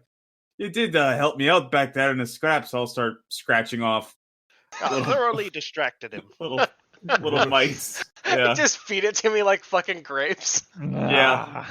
Oh, gosh. I just open up this big toothy mouth and I lean back. toss him to you like one of those Oh one no, of it's those restaurants where Yep. they just like flip the shrimp into your mouth. it's a pretty big Like target tasty though. little Tic Tacs. Yeah, I don't think I could. I'm good at range attacks. I don't think I'd have to be to not miss. It's like a DC 5. Yeah. A few more of the caravan members come in. Ulf and Ulf, the dwarven twins, come in. They sort of wave to Bort, who is, digging into the food. Some wild turkey meat with roasted turnips. The seed cake is a bit burnt, but still all right. He's asking you all, so why are you heading out to Almus? You had enough of its geary affection, or what's the problem? I heard there's money to be made. Same for me. I was hoping I could play my trade there. Mm-hmm. There's always need for rough and tumble individuals like myself. It's true. I've heard they've been kicking up the patrols out on the inner sea ever since Absalom outlawed slavery. Those Eagle Knights are really getting into it with Cheliax. I tell you what, I think war is brewing. Wouldn't be surprised. It's either brewing or people are getting the ingredients ready. The food continues to come, and these very large, well, the bowl that they give to Bort is like a mixing bowl, huge, of mashed up turnips, a very like sickly pink color, and they place bowls in front of the rest of you too, and it smells interesting. But Bort is just immediately like, oh yeah, and he's digging. He's like, it's delicious, just dripping down his beard. I'll never turn my food up at a free meal. Tinkerella, as you're sort of skipping around and playing, you see that Flonk has finally decided that he's going to make a stand, and he stands up, putting one foot on the chair here, and says, "Ladies and gentlemen, I am now prepared to present you with." And a farmer shouts, "Shut your fucking gob! We're listening to the girl." Right, shut your fucking gob! He throws a mug that flies through the air. Oh no! Flonk ducks and swings his lute at it, and football or a baseball swings it into a patron sitting at the bar, who gets hit in the back of the head, who roars, stands up and punches the guy next to him, and a general sort of brawl breaks out in the area over there. Tinkerella is able to sort of dive out of the way and not get punched. Bort jumps up and runs over, sort of saying, "Oh, boys, what's going on here?" All right. This is my cue. And Victor leaves his halberd leaning up against the wall and his shield and stuff, and goes in with Bort and starts trying to pull people off. Oh yeah. Borkin's just barking and jumping around. He doesn't know what the fuck's happening. Yeah. Oh, I feel maybe I should have given him a solo. Daldrick cracks his knuckles and says, "All right, time to keep the peace." Delma, the owner who you saw earlier with the green eyes, goes running out, shouting, "I'll get the sheriff!" You also see Sir Lauren, like he gets splashed with some booze and then just stands up and like stalks out, just shoving people out of the way. But between Daldric and Victor and Bort all sort of laying hands on people, obviously not trying to kill anyone, but breaking them up, stopping the fight. Yeah, we're both tough as shit. So. Yeah, none of these guys would really stand a chance. Let's all go back to talking shit about the bar. Yeah, fuck you, Flonk. No. After about a minute of general bar fight chaos, there's a few broken tables, a few busted noses. Daldric might have caught like a black eye, Victor like a busted lip, but you're none the worse for wear. And Bort is just laughing as he's like sitting on one particularly drunken, angry farmer who can't get up. He's like, really gets the blood flowing, eh? Good scrap. The door Maybe you could train opens, that one to ride. The door opens up, and Delma comes walking in along with a man who immediately, even though you haven't met him yet, immediately just exudes sheriff to everyone. Oh man, so they did add Ron Swanson. Yeah, he's got a turnip pin. I know, it's really cool. That's his sheriff's mark. What are you talking about? That is awesome. He comes walking in, and everyone is kind of now sitting around like quiet, a little bit ashamed, as he's like got his thumbs shoved into his belt, his gut hanging out, and he's walking around just looking like, well, what in the hell is going on here? I just pointed at the bard. He started it. No. He looks at Daldric and says, "Did I ask you?" Thought you shut your mouth. You listen here, boy. What I see here is a whole bunch of hooligans getting drunk on a moon day night for what? Flonk? Come on, people. Now, anybody hurt? Flonk says, I broke my nose. He says, anybody else hurt? Victor just shakes his head. Yeah. All right. Now look, I was having a nice dinner with Mrs. Garley. I was looking forward to some dessert, if you know what I'm saying. Now, if Miss Delma comes out and gets me again, all you folks will be in trouble. Now, can you all behave like adults? And some of the farmers like, yes, Sheriff, yes, sir. All right. Miss Delma, you just let me know. She says, thank you, Sheriff. Say hi to your father for me. I'll see him tomorrow. And he goes walking out. That was the coolest human I've ever seen in my life. Hey, you did that pretty well. Bort stands up and sort of shoves the guy he's been sitting on over and says, all right, you fucker, get out of here. And he goes back to sit down and says, all right, where were we? I think we was about to dig into these turnips. Oh, aye. Yes, a man after me own heart. Now, yeah, you don't go into Almas, but have I told you any of my stories, huh? I don't think so. Not so far. Couldn't hear them from the back of the caravan at the least. Well, why don't you just settle in, boys? I've got a few things to tell you. Now, let me tell you about one day before I was running the caravan. You see, I used to be a sailor. Never seen a sailor who was a dwarf before, probably, but that was me, you know.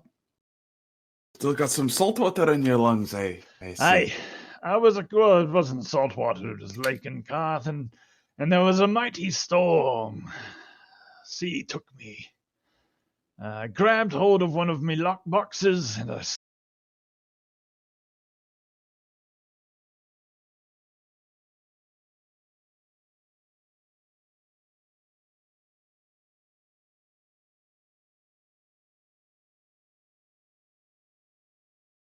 You were feedbacking big.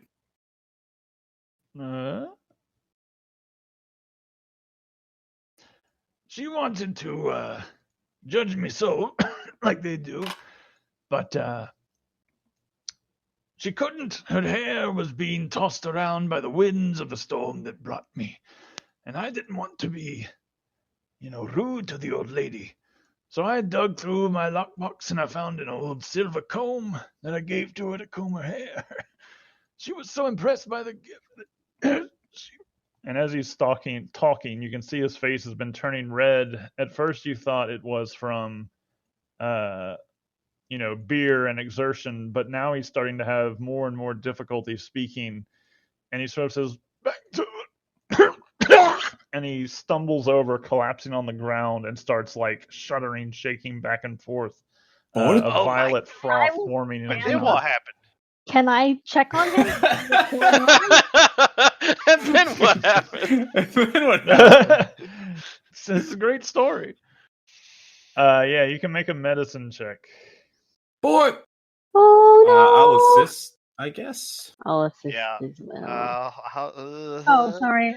Oh No! God. My rolls have been shit! Yeah. Oh no!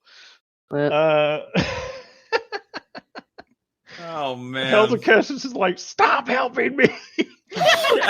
Put grass in his mouth! I imagine she goes to help him, and then you guys flock in, and she just kind of doesn't do anything and watches you just. It's like it's like the scene in Dumb and Dumber when they're trying to give him CPR and they're just like shoving his legs into his stomach. Yeah. I like the idea that you only know how to handle like dog situations. Quick, stick a finger up his bum, see what's wrong. Express his Hazelkesh, despite these two idiots, you just shove them away and grab his mouth because it seems like he's choking. You pry open his mouth, but you can see that he is not. His windpipe isn't blocked. It's actually his entire esophagus has swollen shut. His eyes roll in the back of his head, and his mouth is already turned blue. And even as you're sort of realizing that he's not choking, you just hear one final and he's dead. no, might have been the turnips or whatever he ate. Oh my goodness. I can't do anything now. What a fascinatingly morbid way to die. I give Huck a sour look and kneel next to Bort and say,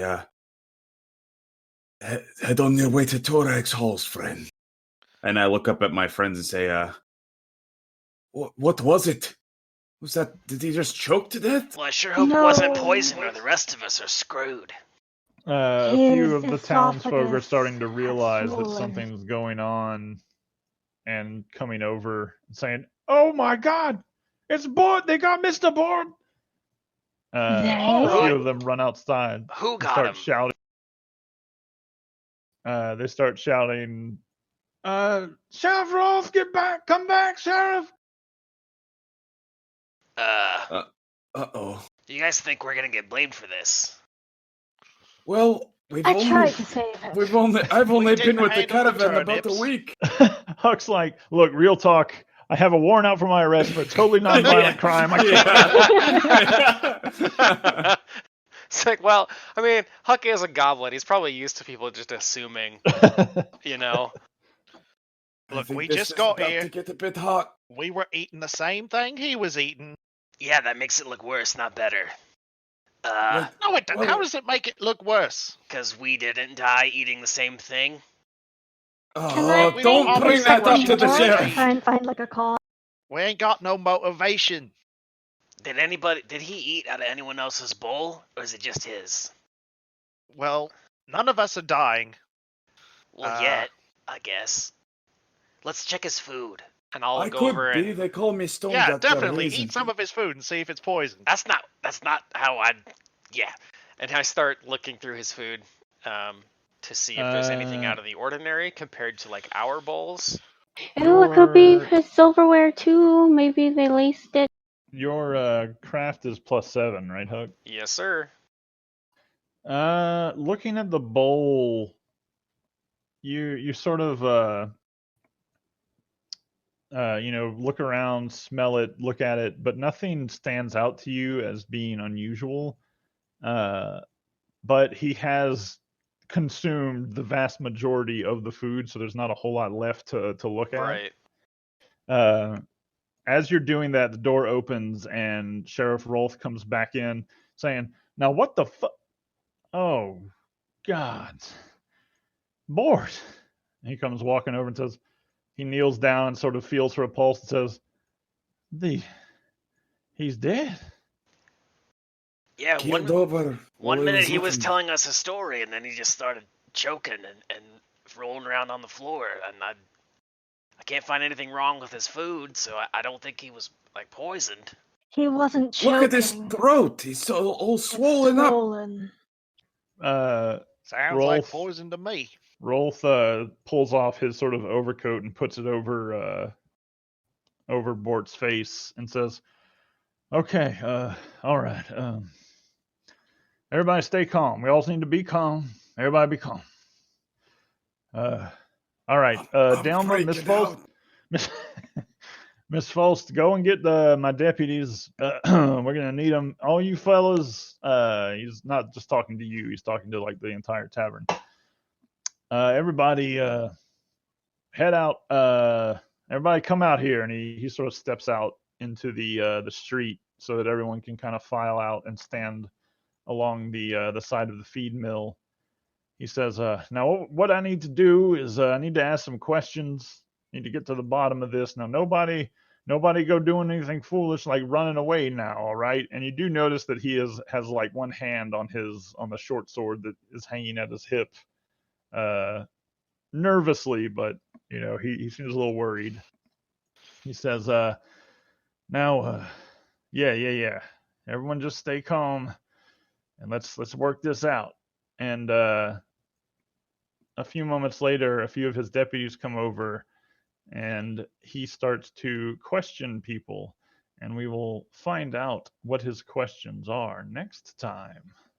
Hell yeah. Woohoo! Fall Nice. I like this adventure so far. Mm-hmm. Yeah, seems good. Let me give you all some experience. Yeah. You're doing a great job, by the way, Andrew. Thank you. But seriously, fuck that flaunt guy. I thought I was going to lose my character in the first combat. Yeah, how did that fucking feel? It is I can relate. It is a Yeah. severe challenge for level 1 characters. Yeah. Yeah, it felt extremely severe. Seemed fine to me. Yeah, feels good, I still right? had 2 That's more my heals. character. You'd be fine. Well, Yeah, it's Yeah. an Fuck you interesting off. system for experience because it's like you only ever need 1,000 XP to level up. So, Huh. like a severe 1 challenge is very hard if you're level 1, but if you're level 3, it's just like a normal challenge. So you don't get as much experience for it. Seems a little bit easier to manage than balancing. So where do we level up next? 68,195 Yeah, XP? that's definitely. I definitely prefer the 1,000 every time. It's a little bit harder for the DM to like calculate the XP because you have to look what level is the party, what level is the challenge. But I think ultimately it's easier because you always have, all right, well, I've got 13,764, Yeah. but he's got 18,922. So I don't know. Yeah.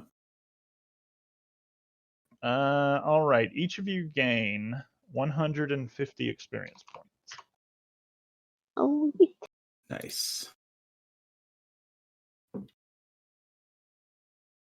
Oh, and I guess we don't carry our hero points over, so we'll just start with one Yep, next. always session. resets to 1. Cool. Excuse me. All right. Thanks for playing, guys. Yeah. Thanks for hosting, Thank dude. you. It's I like 2E so far. I'm into it. Yeah. I dig. Feels pretty good. So we'll do this again next Saturday. Yeah, sounds good. Yeah, I'm down. Yep. Cool. For All right. sure. I'll see y'all then. All right, man. All right, Cheers. man. Cool. Have a dude. good weekend. Take care. Bye. A little bit of learning hinks, but Yeah. that Yeah. went surprisingly smoothly. Yep. Yeah, I thought it went really well. I think it's cool that he's taking time out of his life to DM for us or GM for us, even though he's not getting paid. Yeah. I mean, Sweet. I guess he's spreading the good word of 2E, he says. Mhm. I really like how magic works.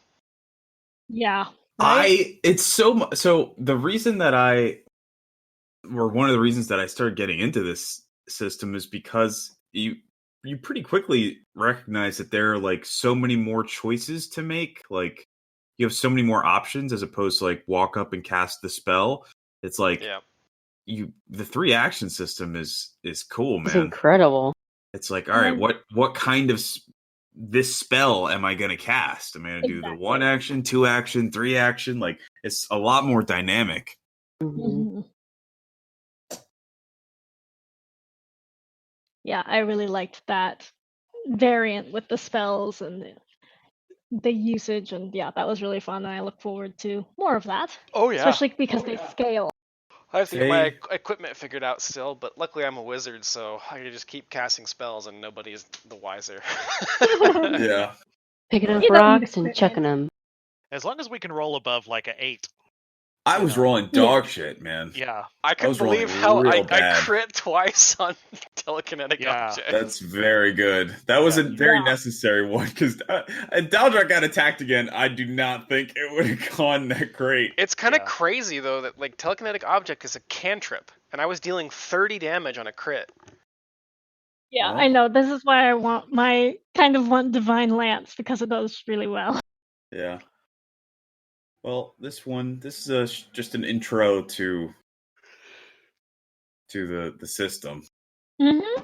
So get to kind of not worry too much, I guess. Yeah. Just play around. I also like that first aid can actually be used for what Zoo's been trying to use it for 2 years. Yeah. To actually restore hit points. That's handy. It seems to do a lot. A lot of people house ruled it before anyway. Yeah, 2d8. Although I think it does have to be treat wounds. It has to be the trained. Yeah, it does. But still, you get enough skills to. Yeah, in 1E though, lots of people house ruled it that heal would restore hit points if you're using it to treat wounds.